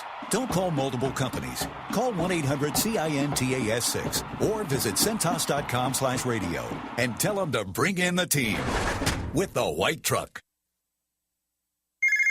Don't answer it. How can I stop these annoying collection calls? Imagine being free from your debt without settling and with no payment plan, no negotiating or filing bankruptcy, and no attorneys. What if you could eliminate the risk from all your unsecured debt in about 90 days and keep all your money? You can. It's called Zero Debt Guarantee, and it works. There's no other program of its kind on the planet, and we guarantee the results in writing. Call now, 800-477-9256. Let our team of experts provide you with the resources to fight back, stop collection calls, and prevent and stop wage garnishments and bank levies. If you're facing foreclosure, we can help. Don't go it alone. Get free information now by calling 800-477-9256. Talk to an expert who has also completed our program. Call 800-477-9256 for free info, or go to ZeroDebtGuarantee.com. That's 800-477-9256, or go to ZeroDebtGuarantee.com.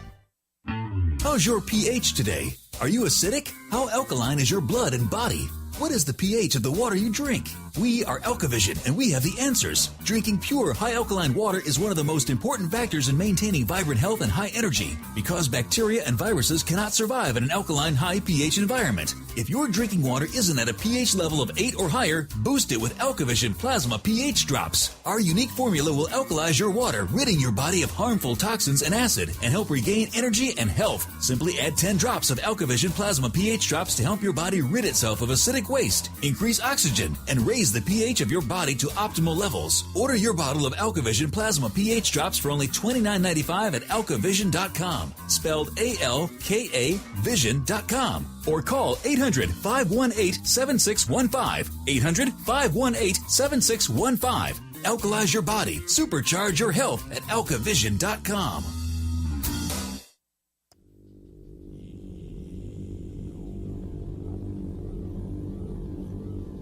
This is Jacques Vallée. You're listening to the Paracast, the gold standard of paranormal radio.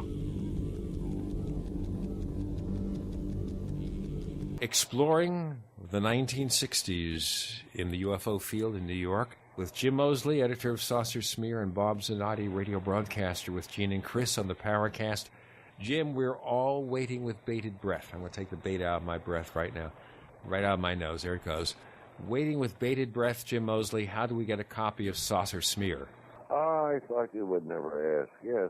And I wasn't going to ask, but you bribed me. Saucer Smear, you can get a free sample copy by sending in your name and address to my mailing address, which is the only address that I use, and that's P.O. Box 1709, Key West, 2 words, Key West, Florida, 33041.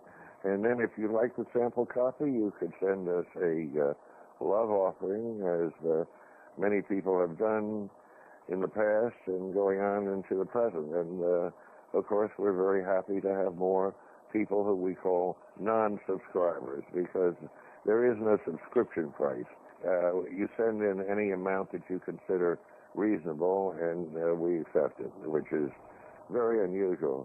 Jim, just a very quick question here. At what point in time and why did Saucer News become Saucer Smear? Well, that's an interesting question. I actually dropped Saucer News at a given point. Gray Barker took it over for a short time in the very late 60s into perhaps 1972.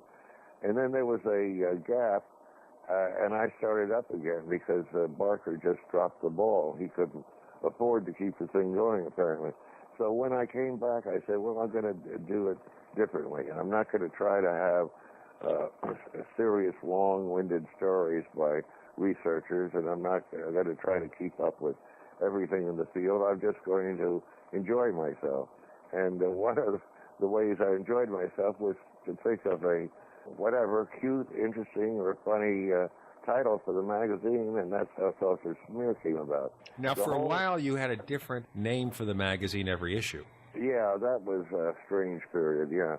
That was around the mid-'70s. And finally, Eric Beckjord, who is another strange character that goes a long way back, he was mainly into Bigfoot, among other things, but he claimed that he was the one that suggested Saucer Smear to be my permanent title. And when I refused to confirm that and make a big thing of it in the magazine, he became somewhat bitter, but that's another long story. I'll tell you what, we had some really crazy characters. I'm going to have one more really out-of-this-world, outrageous person. So, Bob Zanotti, who was the Mystic Barber, or what was the Mystic Barber? Also known as the tonsorial artist of Brooklyn, which gives a little bit of away. And I think we have to be very complete here about his ethnicity. He was, I believe, first-generation Sicilian, And I speak Italian, and I speak a little bit of English, so I can tell in his speech pattern one of the reasons why people have always had difficulty in understanding him is because he mixes Italian grammar and syntax with English, and sometimes he goes completely off on a tangent. He was a big star on the Long John show in the early days, as I needn't tell you. And he did all kinds of things. He was into the Deros, the race of people who lived underground.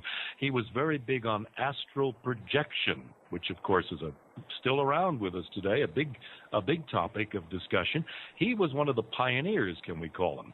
He would wear headbands that would receive messages from the Martians and other extraterrestrial beings. And he had close contact with all of these people.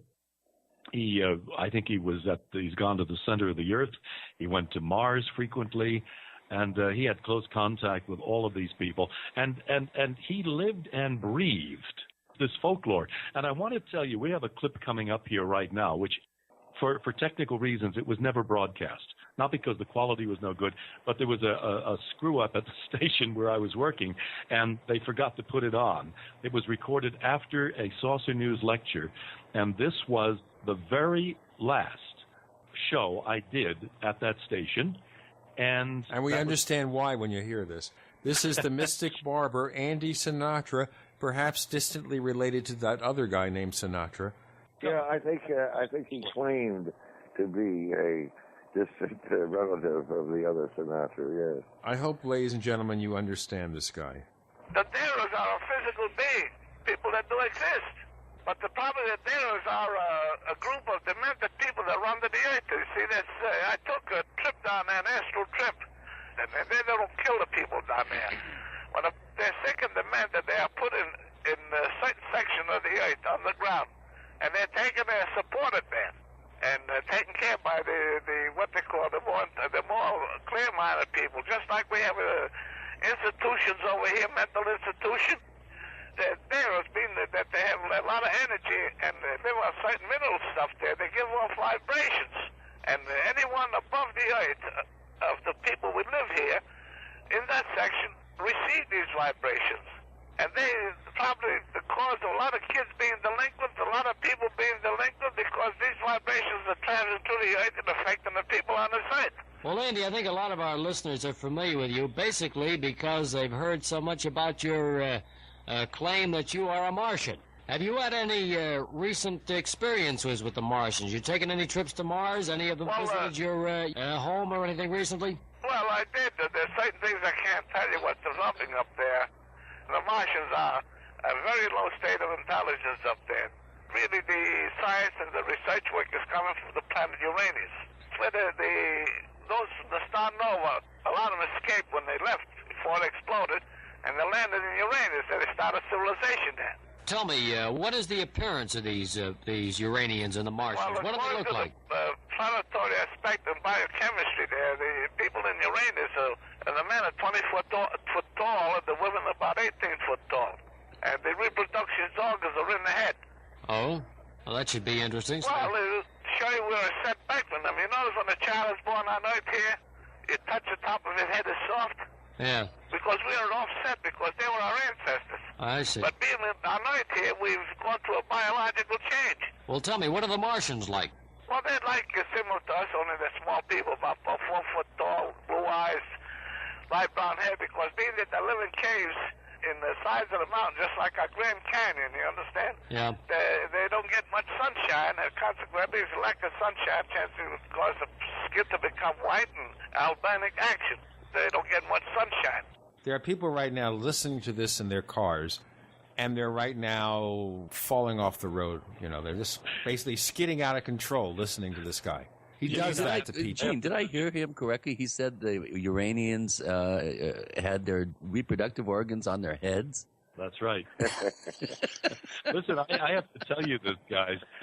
Gene, you'll appreciate this because you work you edit all the time as well. That telephone interview with the Mystic Barber, Andy Sinatra, went on for about 40 minutes. And I tell you that what we just heard was the distillate of the most coherent pieces of that interview. So basically, out of 40 minutes of incoherence, you got 2.5 minutes of semi-coherence. It was an exercise in really serious editing. Probably an exercise in patience. Oh, yeah. I'd like to throw in a little thing. I only had one interesting experience with the Mystic Barber myself. I don't remember what the exact reason was, but maybe it was UN Day, or maybe it was some other weird holiday, but on a certain day, the Mystic Barber decided to have a one-man demonstration in front of the United Nations building in New York. And I don't think anybody else was with us. I had a camera with me, and I accompanied the Mystic Barber over there, and he was standing across the street from the UN with his strange headdress stuff and so on. I understand Johnny Depp's going to wear that in the new version of the Lone Ranger. No, that's not true. Very, very likely.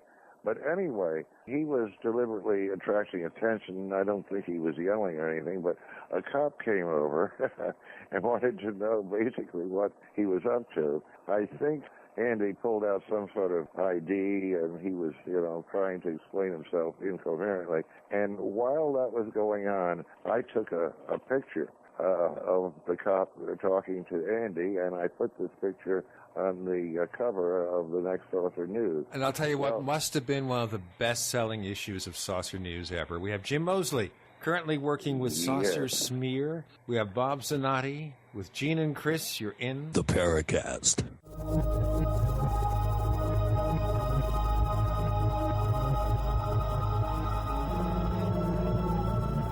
The GCN Radio Network, providing the world with hard-hitting talk radio. GCN. Great talk radio starts here. Hi, Ted Anderson announcing a great way to listen to radio on the telephone. By calling 760-569-7700, you'll be hearing GCNlive.com programs in seconds. Come to GCNlive.com, find your favorite host's dedicated phone number, and hear them 24/7. You heard me right. Every show has a dedicated phone number. Stop by GCNlive.com and bookmark their number today. And again, that's 760-569-7700. Hi, this is Ted Anderson. Have you ever wondered why banks, stockbrokers, investment advisors won't talk about gold IRAs? They've been available since 1986, yet the financial industry won't recognize the value of gold for your retirement. Gold has outperformed paper investments, yet no word about IRAs. If you would like to have gold for your retirement, call 800-686-2237. Don't get left behind by rising inflation and low returns. Call 800-686-2237. Secure your future and call 1-800-686-2237.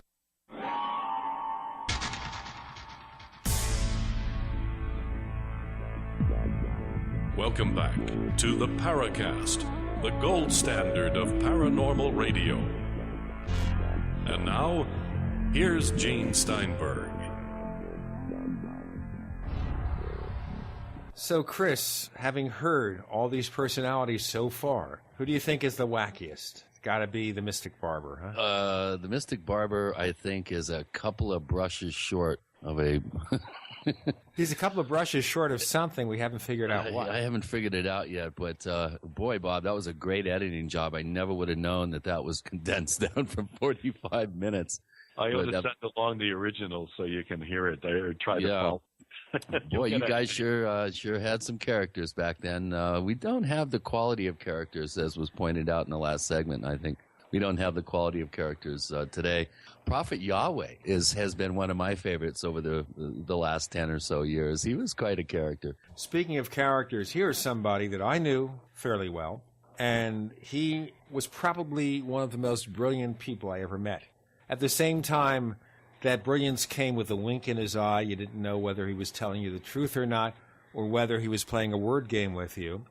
And that was none other than Yonah Fortner. Jim, tell us about Yonah. Well, Yonah was a very complex guy. He had suffered from polio ever since he was maybe less than 10 years old. And, of course, that's a terrible handicap, and he had that throughout his life. He started out on crutches, but as he got older, he got heavier and heavier, and at a given point, I don't think he could even get around that way. But anyhow, yes, he had a brilliant mind.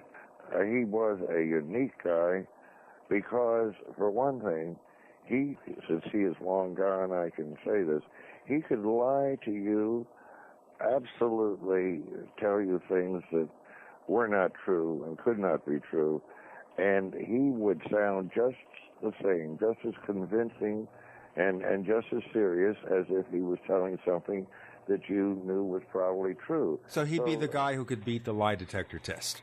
I would think so, yeah.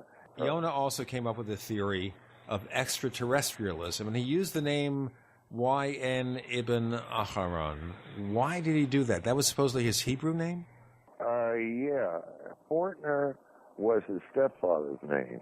I forget what happened to his real father, but his mother remarried an army sergeant named Fortner. His genuine Hebrew name, or whatever you want to call it, was the Ibn Aharon, which means, Ibn means son of, I believe, in some language, and Aharon means Aharon.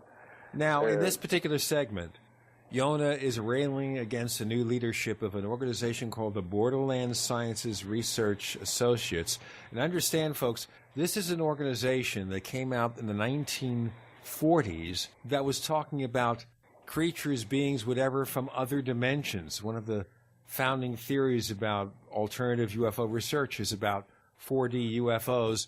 And this organization was talking about that, but Yonah didn't like the new leadership. I'd like to ask Yonah about a point he raised a little bit back. He spoke of this BSRA as a defunct organization, or at least in the past tense. And as those of us in saucer research know, and Yonah knows even better, having been in BSRA for many years, it's still a very active group out in California, and maybe there's some more about that we can get into. But what do you have against the present BSRA, if anything? Well, again, let's have a little bit of history here. BSR is an organization which is associated with something called the 4D theory of UFOs, of flying saucers.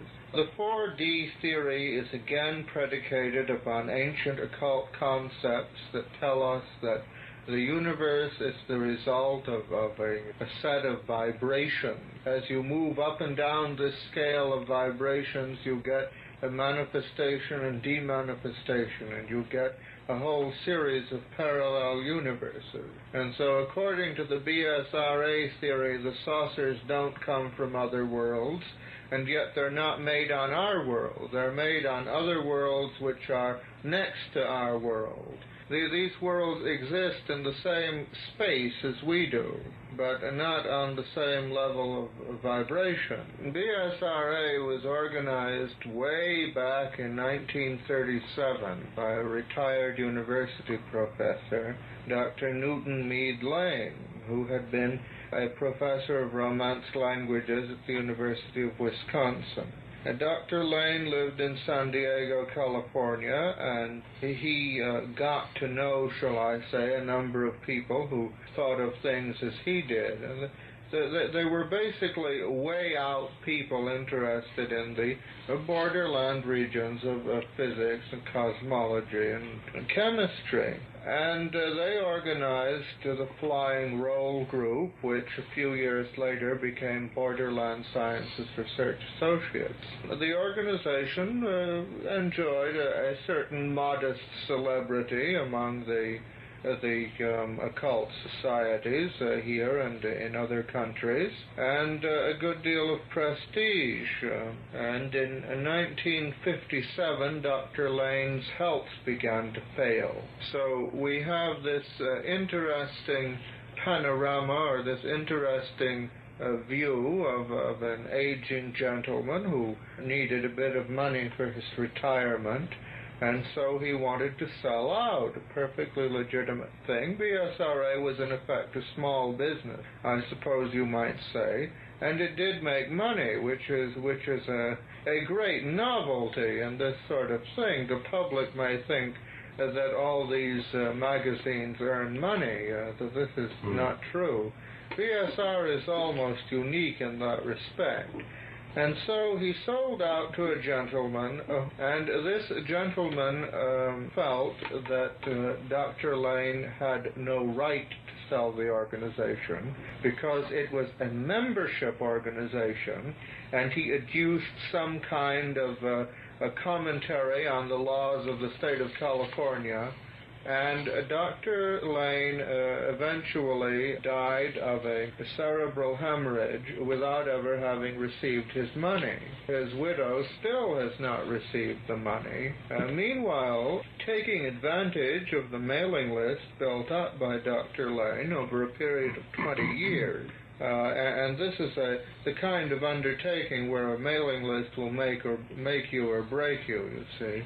This fine gentleman has continued the organization and is paying himself a fine salary out of the proceeds. So we decided that the time had come to set up another lecture opposite him, and I'm going to do what I can to talk about the history of BSRA and about the 4D or etheric theory of the flying saucers in particular. So whatever happened with that? So he was going to have a competing lecture with the new head of BSRA? Yes, I had forgotten all about that. I can't give you any details. I think, yes, he deliberately had his lecture on the same night and the same time. Presumably both of these would be in New York. And I guess it was a popularity contest to see how many people each lecture would draw. I just don't remember the details, but that's the kind of thing that Yonah would do. He never did name the guy that took over from Meade Lane, not in the section that you just played. I did know the name myself, but I can't think of it right now. So that will be lost in the annals of time. Bob, do you remember the name? I don't. I'd have to recheck the entire discussion there. He may have mentioned it, but I didn't include it. If he did, I left it out possibly for legal reasons. Well, BSRA, of course, was a pioneer organization in 4D UFO research, and we know nothing about it nowadays. Wait a minute. It was Riley Crabb. Riley Crabb. You're right. That. Well, Now Riley Crabb's heirs are probably listening to this episode, and they're preparing to sue us. But sorry, Yonah is long since gone. This happened in the 1960s. There's no jurisdiction, so stay away from us. Don't stay away from this. We have Jim Moseley, the editor and publisher of Saucer Smear, Bob Zanotti, radio broadcaster. And this is a fascinating session, neighbors. With Gene and Chris, you're in the Paracast.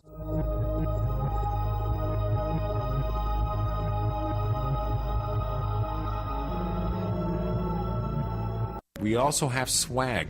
You know, we have all these exclusive Paracast things that you can buy. We've got like, I guess, 60 or so different items, and entails T-shirts, sleeves for notebook computers, iPad cases, mouse pads, the Paracast Jumbo tote bag, all sorts of T-shirts and jackets and stuff like that for men and women. We have a Paracast aluminum water bottle. All this stuff, you go to store.theparacast.com, store.theparacast.com. What makes it special is that the items are the best quality, great T-shirts, fabrics, and they have our official logo on them. That's what makes them special, in multiple sizes and colors. We even have stuff for children, stuff for women, stuff for men. We have all sorts of sizes, like small up to X large. A lot of good stuff. That's the swag from the Paracast. You go to store.theparacast.com, stop by, and take a shopping tour.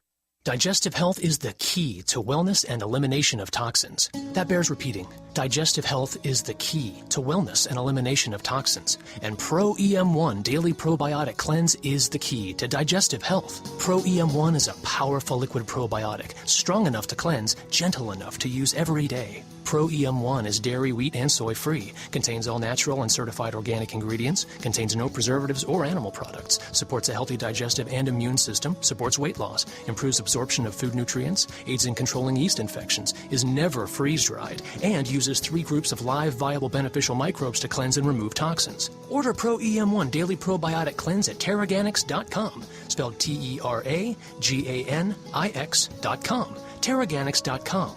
Or call toll-free 866-369-3678. That's 866-369-3678. Pro EM1, the raw probiotic. Don't answer it! How can I stop these annoying collection calls? Imagine being free from your debt without settling and with no payment plan, no negotiating or filing bankruptcy, and no attorneys. What if you could eliminate the risk from all your unsecured debt in about 90 days and keep all your money? You can. It's called Zero Debt Guarantee, and it works. There's no other program of its kind on the planet, and we guarantee the results in writing. Call now, 800-477-9256. Let our team of experts provide you with the resources to fight back, stop collection calls, and prevent and stop wage garnishments and bank levies. If you're facing foreclosure, we can help. Don't go it alone. Get free information now by calling 800-477-9256. Talk to an expert who has also completed our program. Call 800-477-9256 for free info, or go to ZeroDebtGuarantee.com. That's 800-477-9256, or go to ZeroDebtGuarantee.com.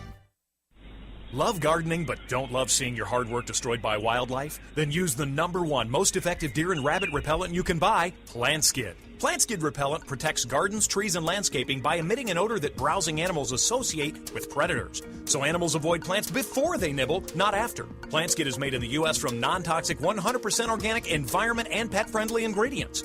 Other repellents wash off in the rain. Not Plant Skid. It's guaranteed to outlast all other repellents. Plant Skid was the first animal repellent to be OMRI listed organic and now comes in liquid spray, powder concentrate, or easy-to-use granular. Just sprinkle around your garden. For proven protection from deer, rabbits, squirrels, and other small rodents, use Plant Skid. Member tested and recommended by the National Home Gardening Club. Find a dealer near you at plantskid.com. That's PlantSkydd.com. Ask about our new vole repellent when you call 800-252-6051. That's 800-252-6051. Plant Skid, proven plant protection, guaranteed, or your money back.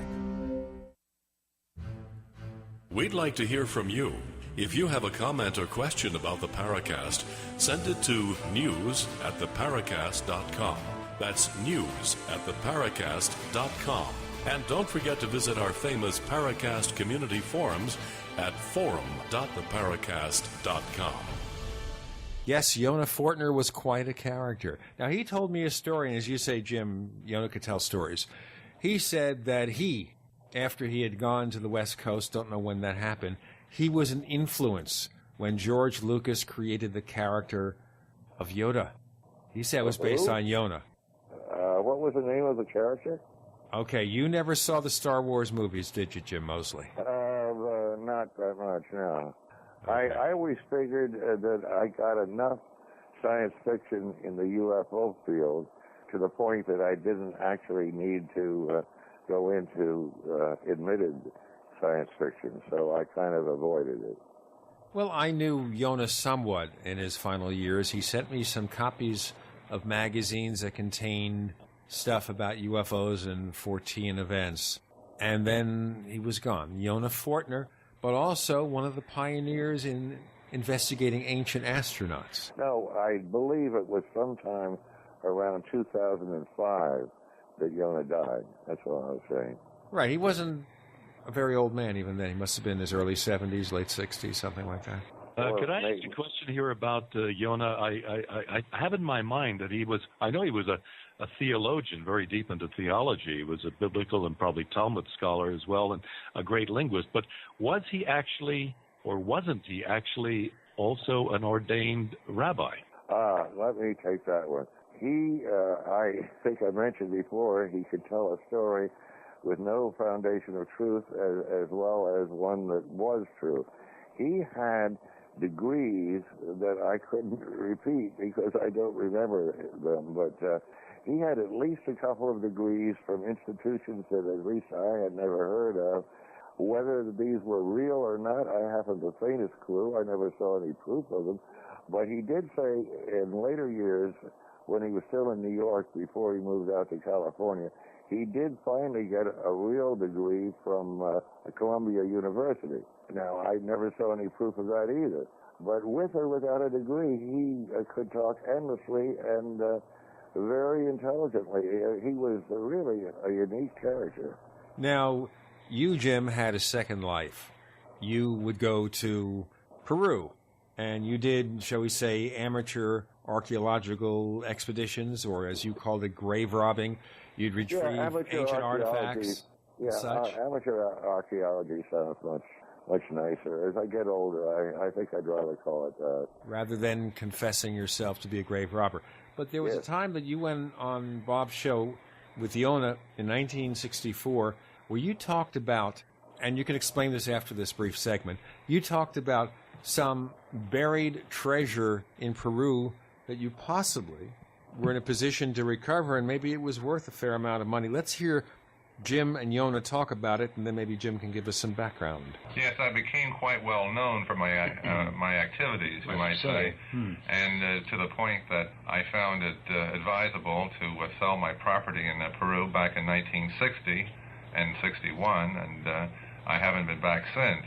I know a place in Peru which has a fortune in gold sitting there. It's merely a question of having the right contacts, you might say, in order to be able to get permission to dig. And in other words, any first cousin of the president of Peru, or that's right. My offer to any listener to your show is that I would be glad to talk to them if they think or feel that they have a way of getting this. I might say that there's no financial problem, there's no problem of suffering through jungles or deserts or anything else. I know the exact location, there's no maps needed, there's no question of hunting for it and perhaps not finding it, and there's no question about it being there. There's no problem whatsoever except just getting the permission. So if someone thinks that they know how to do that, let them get in touch with me. Well, as a matter of fact, Jim, to be perfectly fair about this,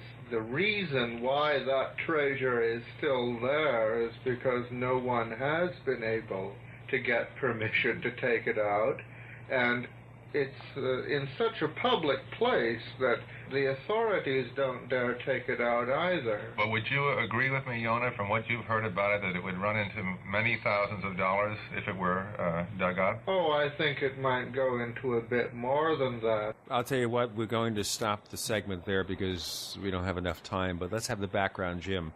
This is 1964, and you're talking about hidden treasure. Give us the background. Did anyone ever recover it? Well, that's kind of a complicated thing. The bottom line is I'm quite sure by now that I was wrong. I think whatever treasure was there had been dug up previously. The funny part, I'd have to say, is that this was almost a historical landmark. It was one of the best-known ruins in Peru. I think it was called the Temple of the Sun. And it was right next to the Pan American Highway. I guess they built the highway just because this thing was there from ancient times. Well, no, nobody could ever get permission to dig there because it was so obvious. It would be like doing illegal treasure hunting in Central Park would be a good analogy. So nothing ever came of that. I never got the permission. I made a few feeble efforts, but in the long run, I started to realize that whatever was there had already disappeared. Probably archaeologists of the early 20th century dug up the whole thing. Was this something that you heard about or got some evidence about? It was, you could say, well known. I mean, again, the place was well known, and you could look at this fortress and see holes all over the place where people had been digging in the past, and that. See, that's why this is complicated. That is a clue that the people had been digging in the past, and if there was anything there, they would have already gotten it. Frankly, offhand, I don't know why I was so convinced that there was anything still there. There might have been some left, but most of it would be gone. Now, this is Tiwanaku? No. I forget what culture it was. It was right along the Pan American Highway, north of Lima. Somewhere around Trujillo, I think. Fascinating. Maybe somebody has discovered that treasure, but you felt it was worth a lot of money. So you could have been a multimillionaire, and maybe you would have had as much money as Warren Buffett had you recovered this treasure. I would rather think about the times that I was exactly on the right track instead of off on a tangent. Again, extremely briefly, there is a very well-known area in northern Peru called Yes, so we'll skip the name for right now.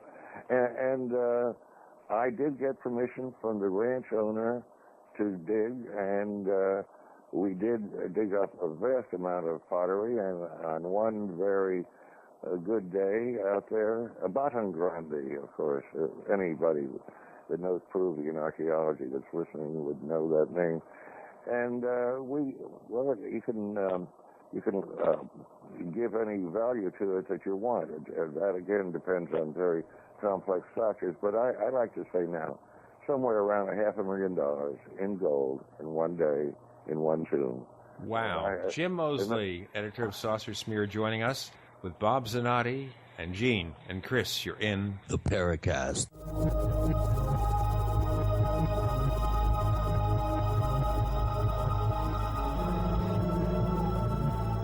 America's #1 source for independent talk radio for over a decade.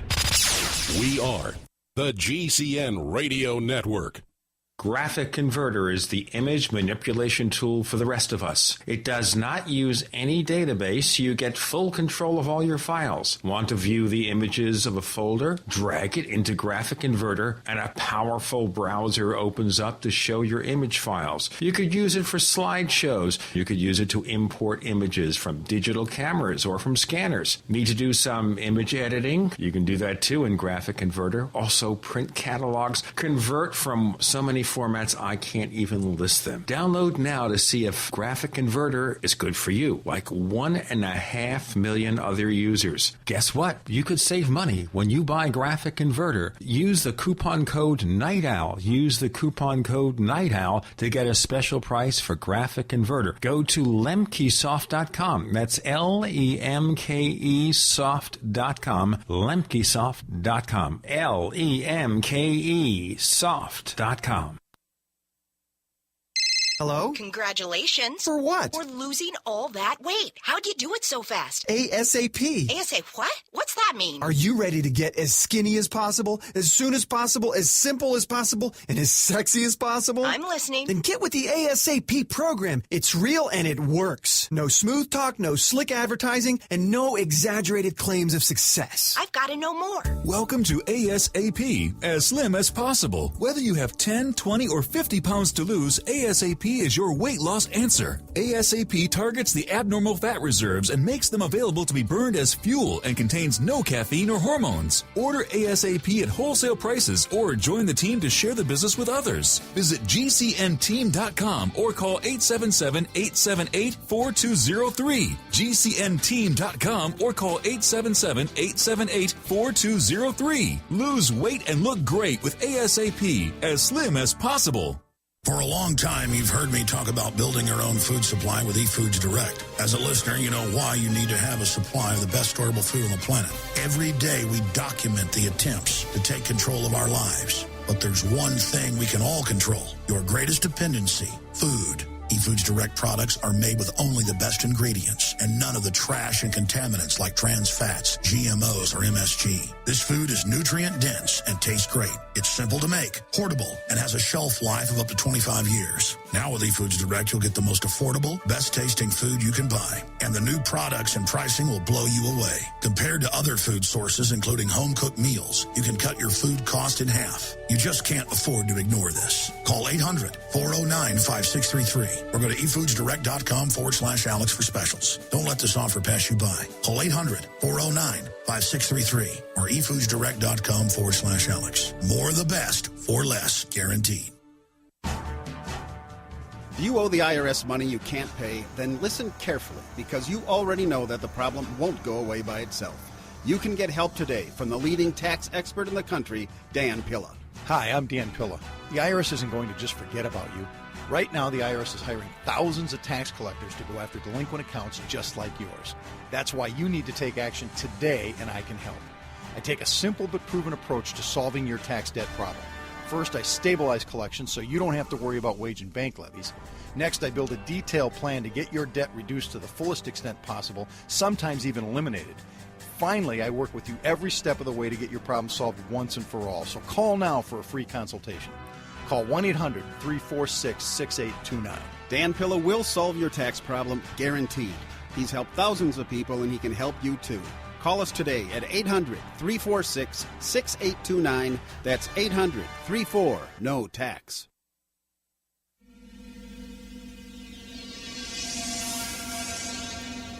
This is Hilly Rose, and I hope that you do listen to the Paracast because you will learn a great deal about the paranormal.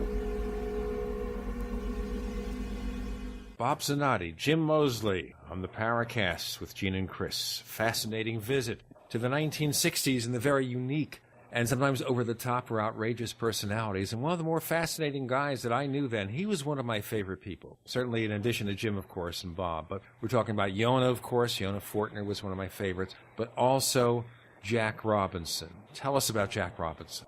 Well, he was, you might say, a student of the occult. He, too, had a big library. It was his hobby, and when saucers became popular, he sort of transferred into that. He lived in a very modest apartment in Jersey City, and he had a modest job in a bank over in Manhattan, and it took him quite a while every day to get back and forth to work. And that was his day job, and about all that he was able to do, not having a lot of money to travel or anything.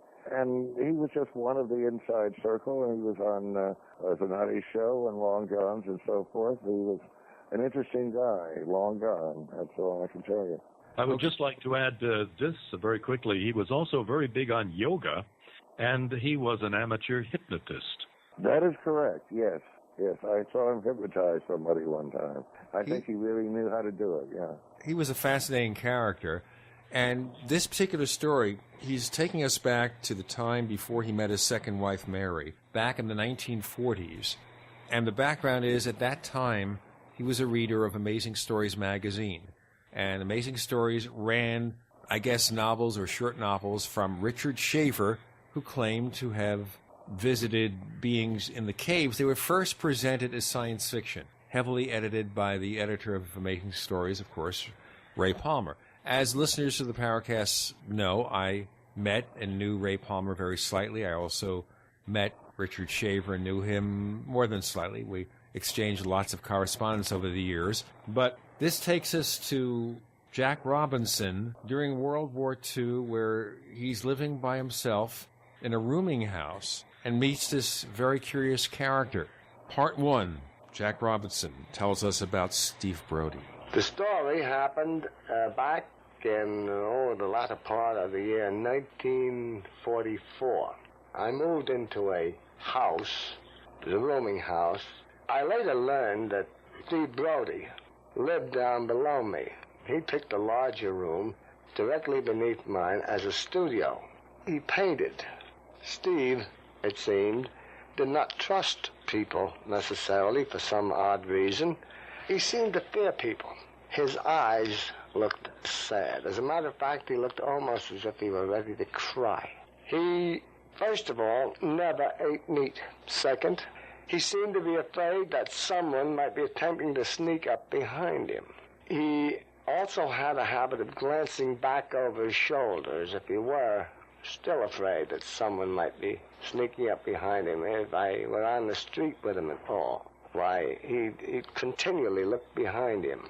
If anyone passed his door, he would stop and glance at the door. This I noticed when I'd be visiting him. If footsteps went past his door, he'd stop and glance at the door, make sure the door was locked, and sort of hesitate, regardless of what he was doing. I knew that it wasn't the law he was afraid of, because he seemed to be happy to talk to a policeman. Whenever I met Steve, once in a while you'd meet him in the hall, I'd mention art and the fact that I would also like to paint. He became a little bit less reticent with me. Then one day he finally allowed me to come into his room, and it finally reached a point where I could manage to tap on his door, and as long as I identified myself, he'd open the door.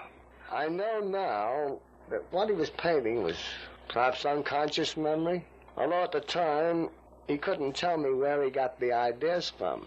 But he would paint on this canvas some of the most weird and eerie type landscapes. If you can envision a scene more drastic in color and in character than Death Valley, Painted Desert, or what have you. The scenes always seem to have more than one sun in them. They sometimes might seem to have more than one sun, and sometimes there might even be a moon appearing.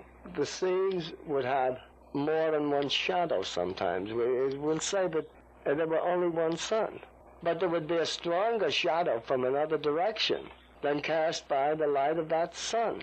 And maybe low on the horizon there might be a moon appearing. The scenes were not of this world.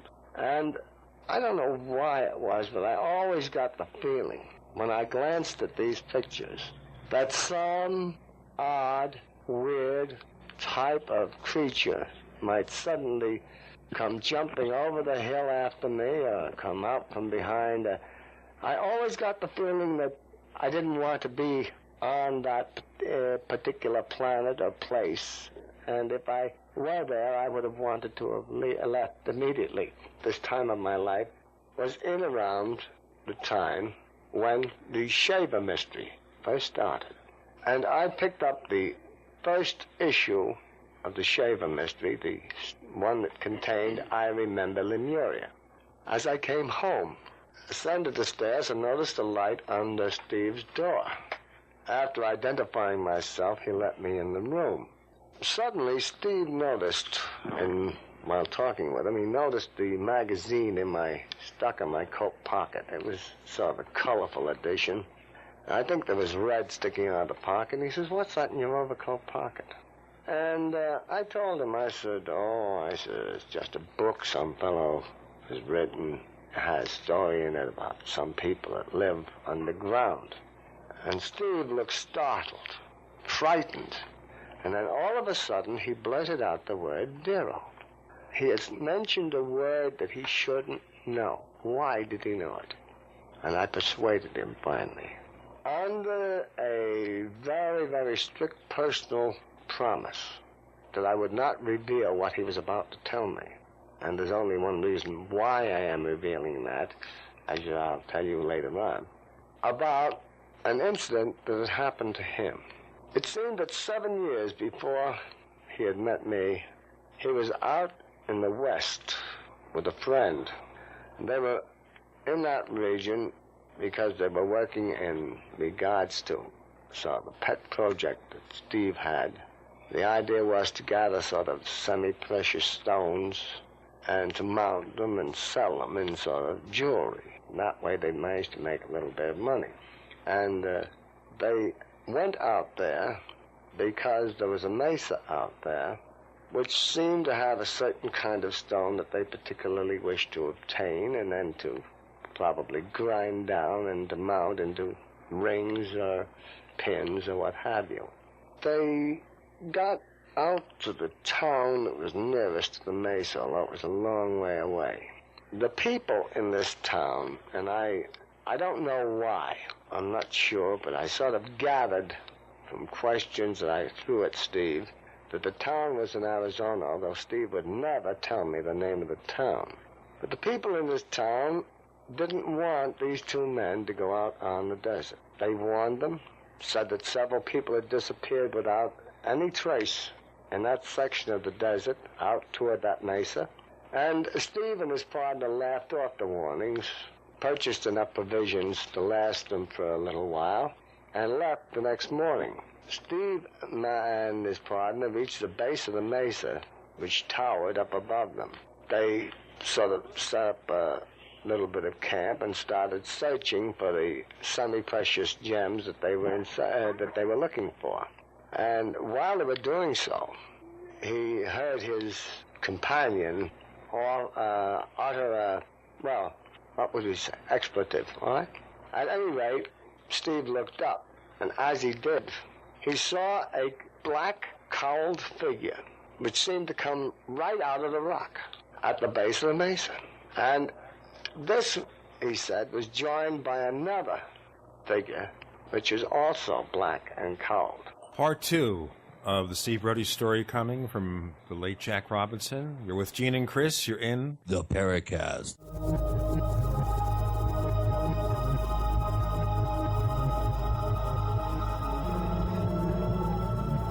Are you tired of searching for great talk radio? Something more important. Search no more. We are the GCN Radio Network. If you want to get your website online and you need reliable service, first-class service at the lowest possible price, there's only one place to go. Well, DreamHost has a special promotion with our show where they'll offer you unlimited disk space, unlimited bandwidth, one-click web apps such as WordPress, 24/7 support. You can save over $55. You want to know how? Go to dreamhost.com/radio, dreamhost.com/radio. Whether it's personal mail, whether it's business email, you want reliable, dependable delivery, freedom from spam, freedom from viruses. Well, Polaris Mail offers professional email hosting services for your personal or small business use. Each account uses 25 gigabytes of storage, an easy-to-use webmail interface, and full mobile sync. Sign up today for a 30-day free trial at polarismail.com, polarismail.com.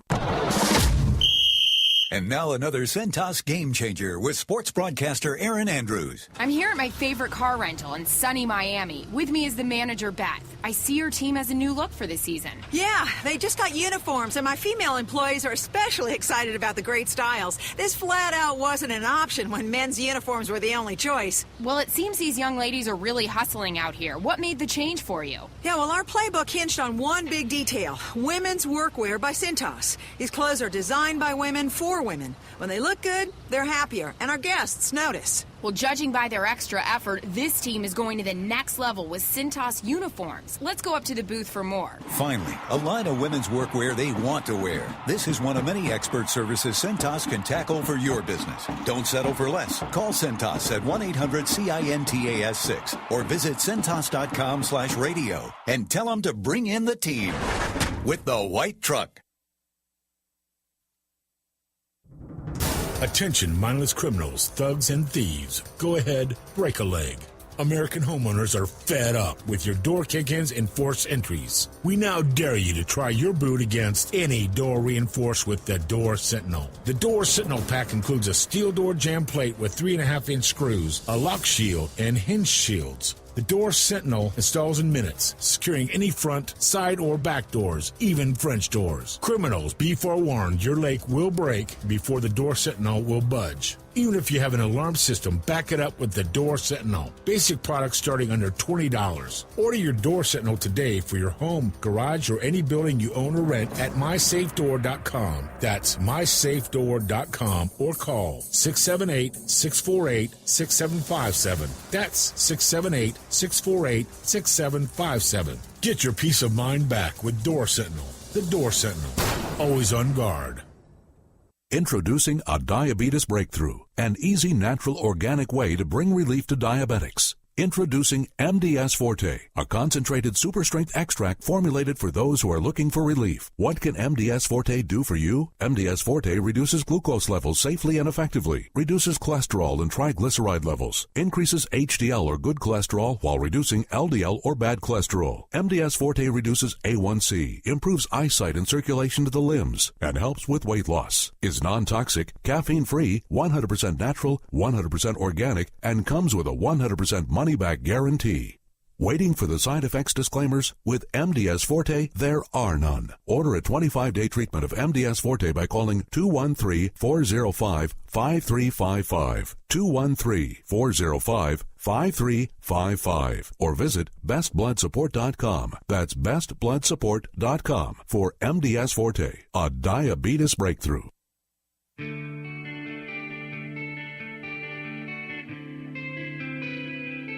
This is Jerome Clark, author of the UFO Encyclopedia and other books.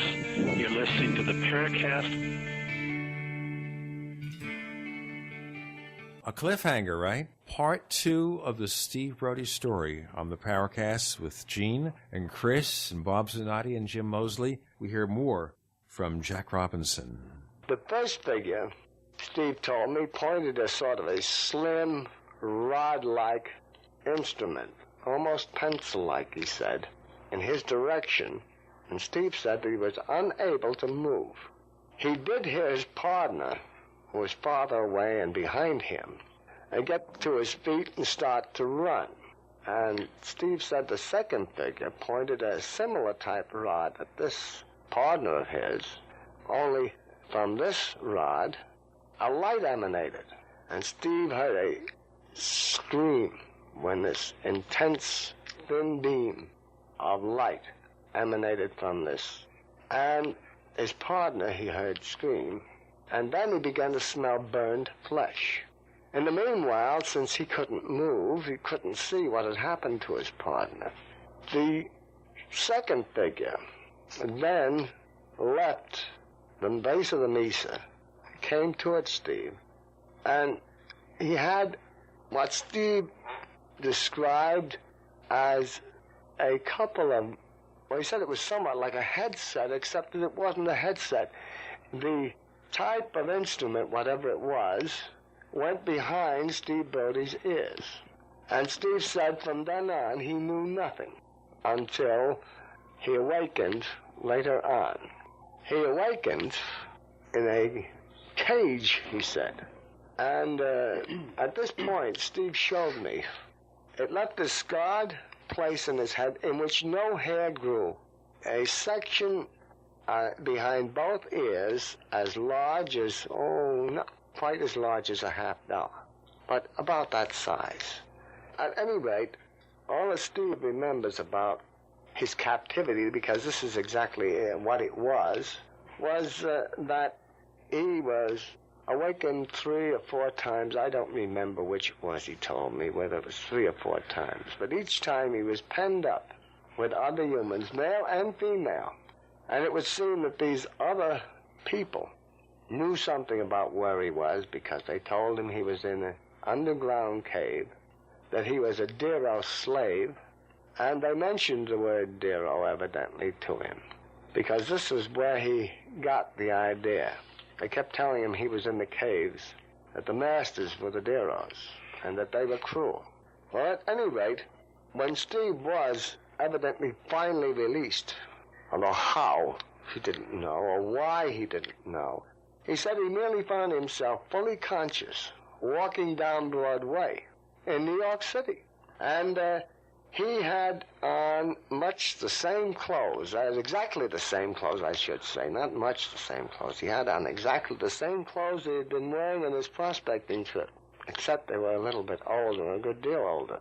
He had all the items in his pockets that he had been carrying, including $100 in bills.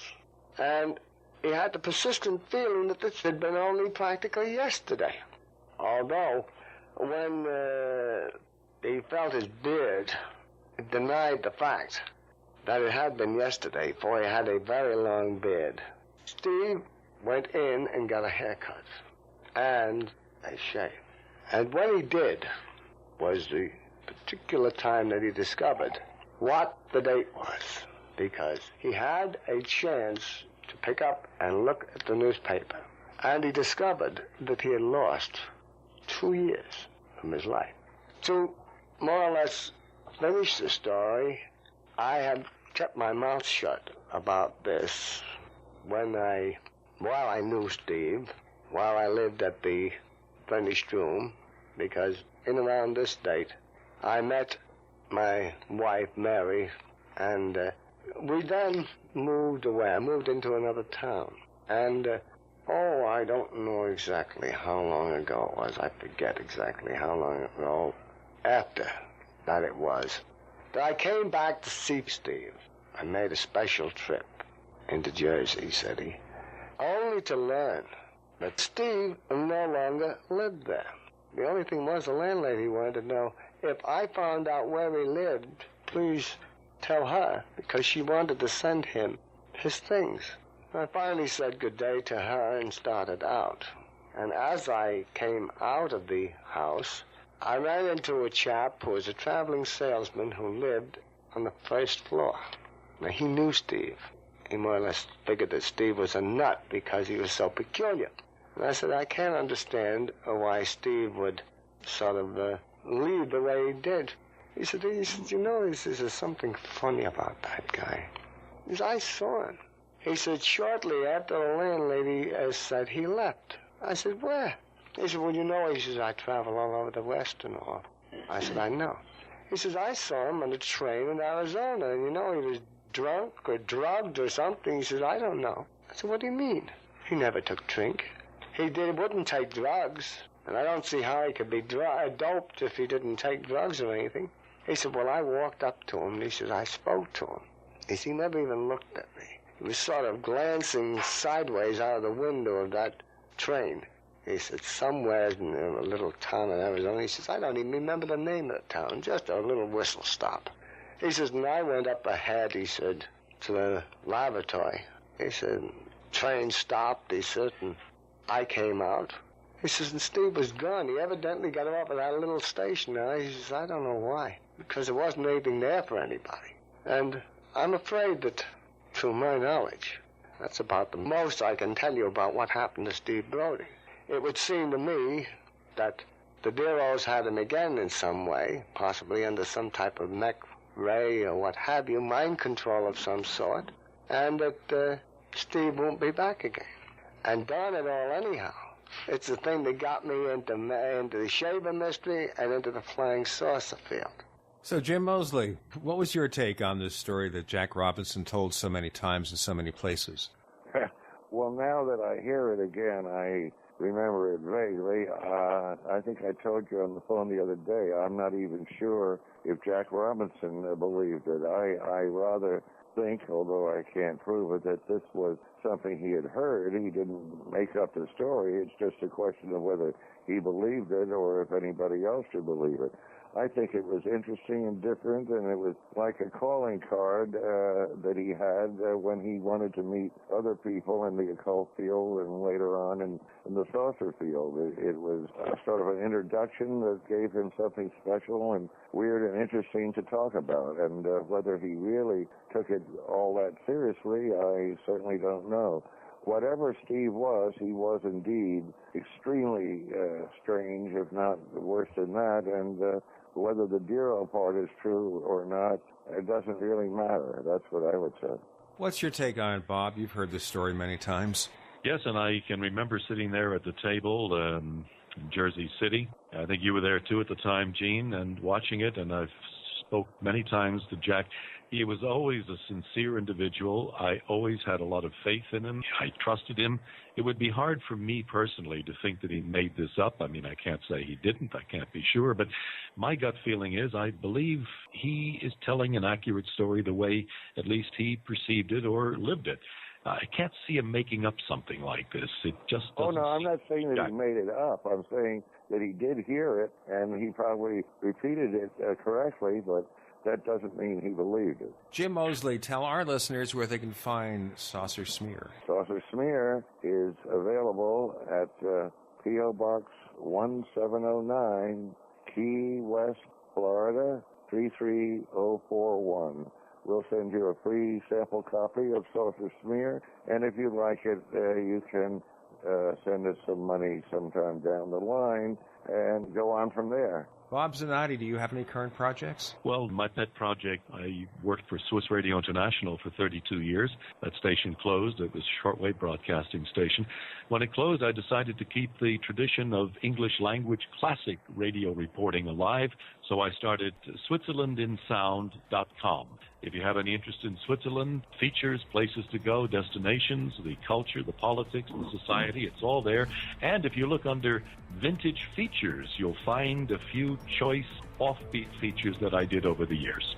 Chris O'Brien has OurStrangePlanet.com. A special thank you to the memory of Jack Robinson, wherever he may be, Yonah Fortner, even Dominic Lucchesi, August C. Roberts, perhaps even the Mystic Barber, wherever they are. We remember them. Bob Zanotti, Jim Moseley, thanks for joining us on the Paracast. Great to get back after nearly 50 years. Jim? Yes. Say something. I just did.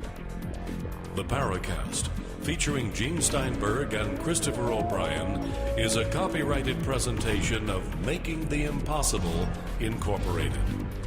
Tune in next week for a new adventure in The Paracast.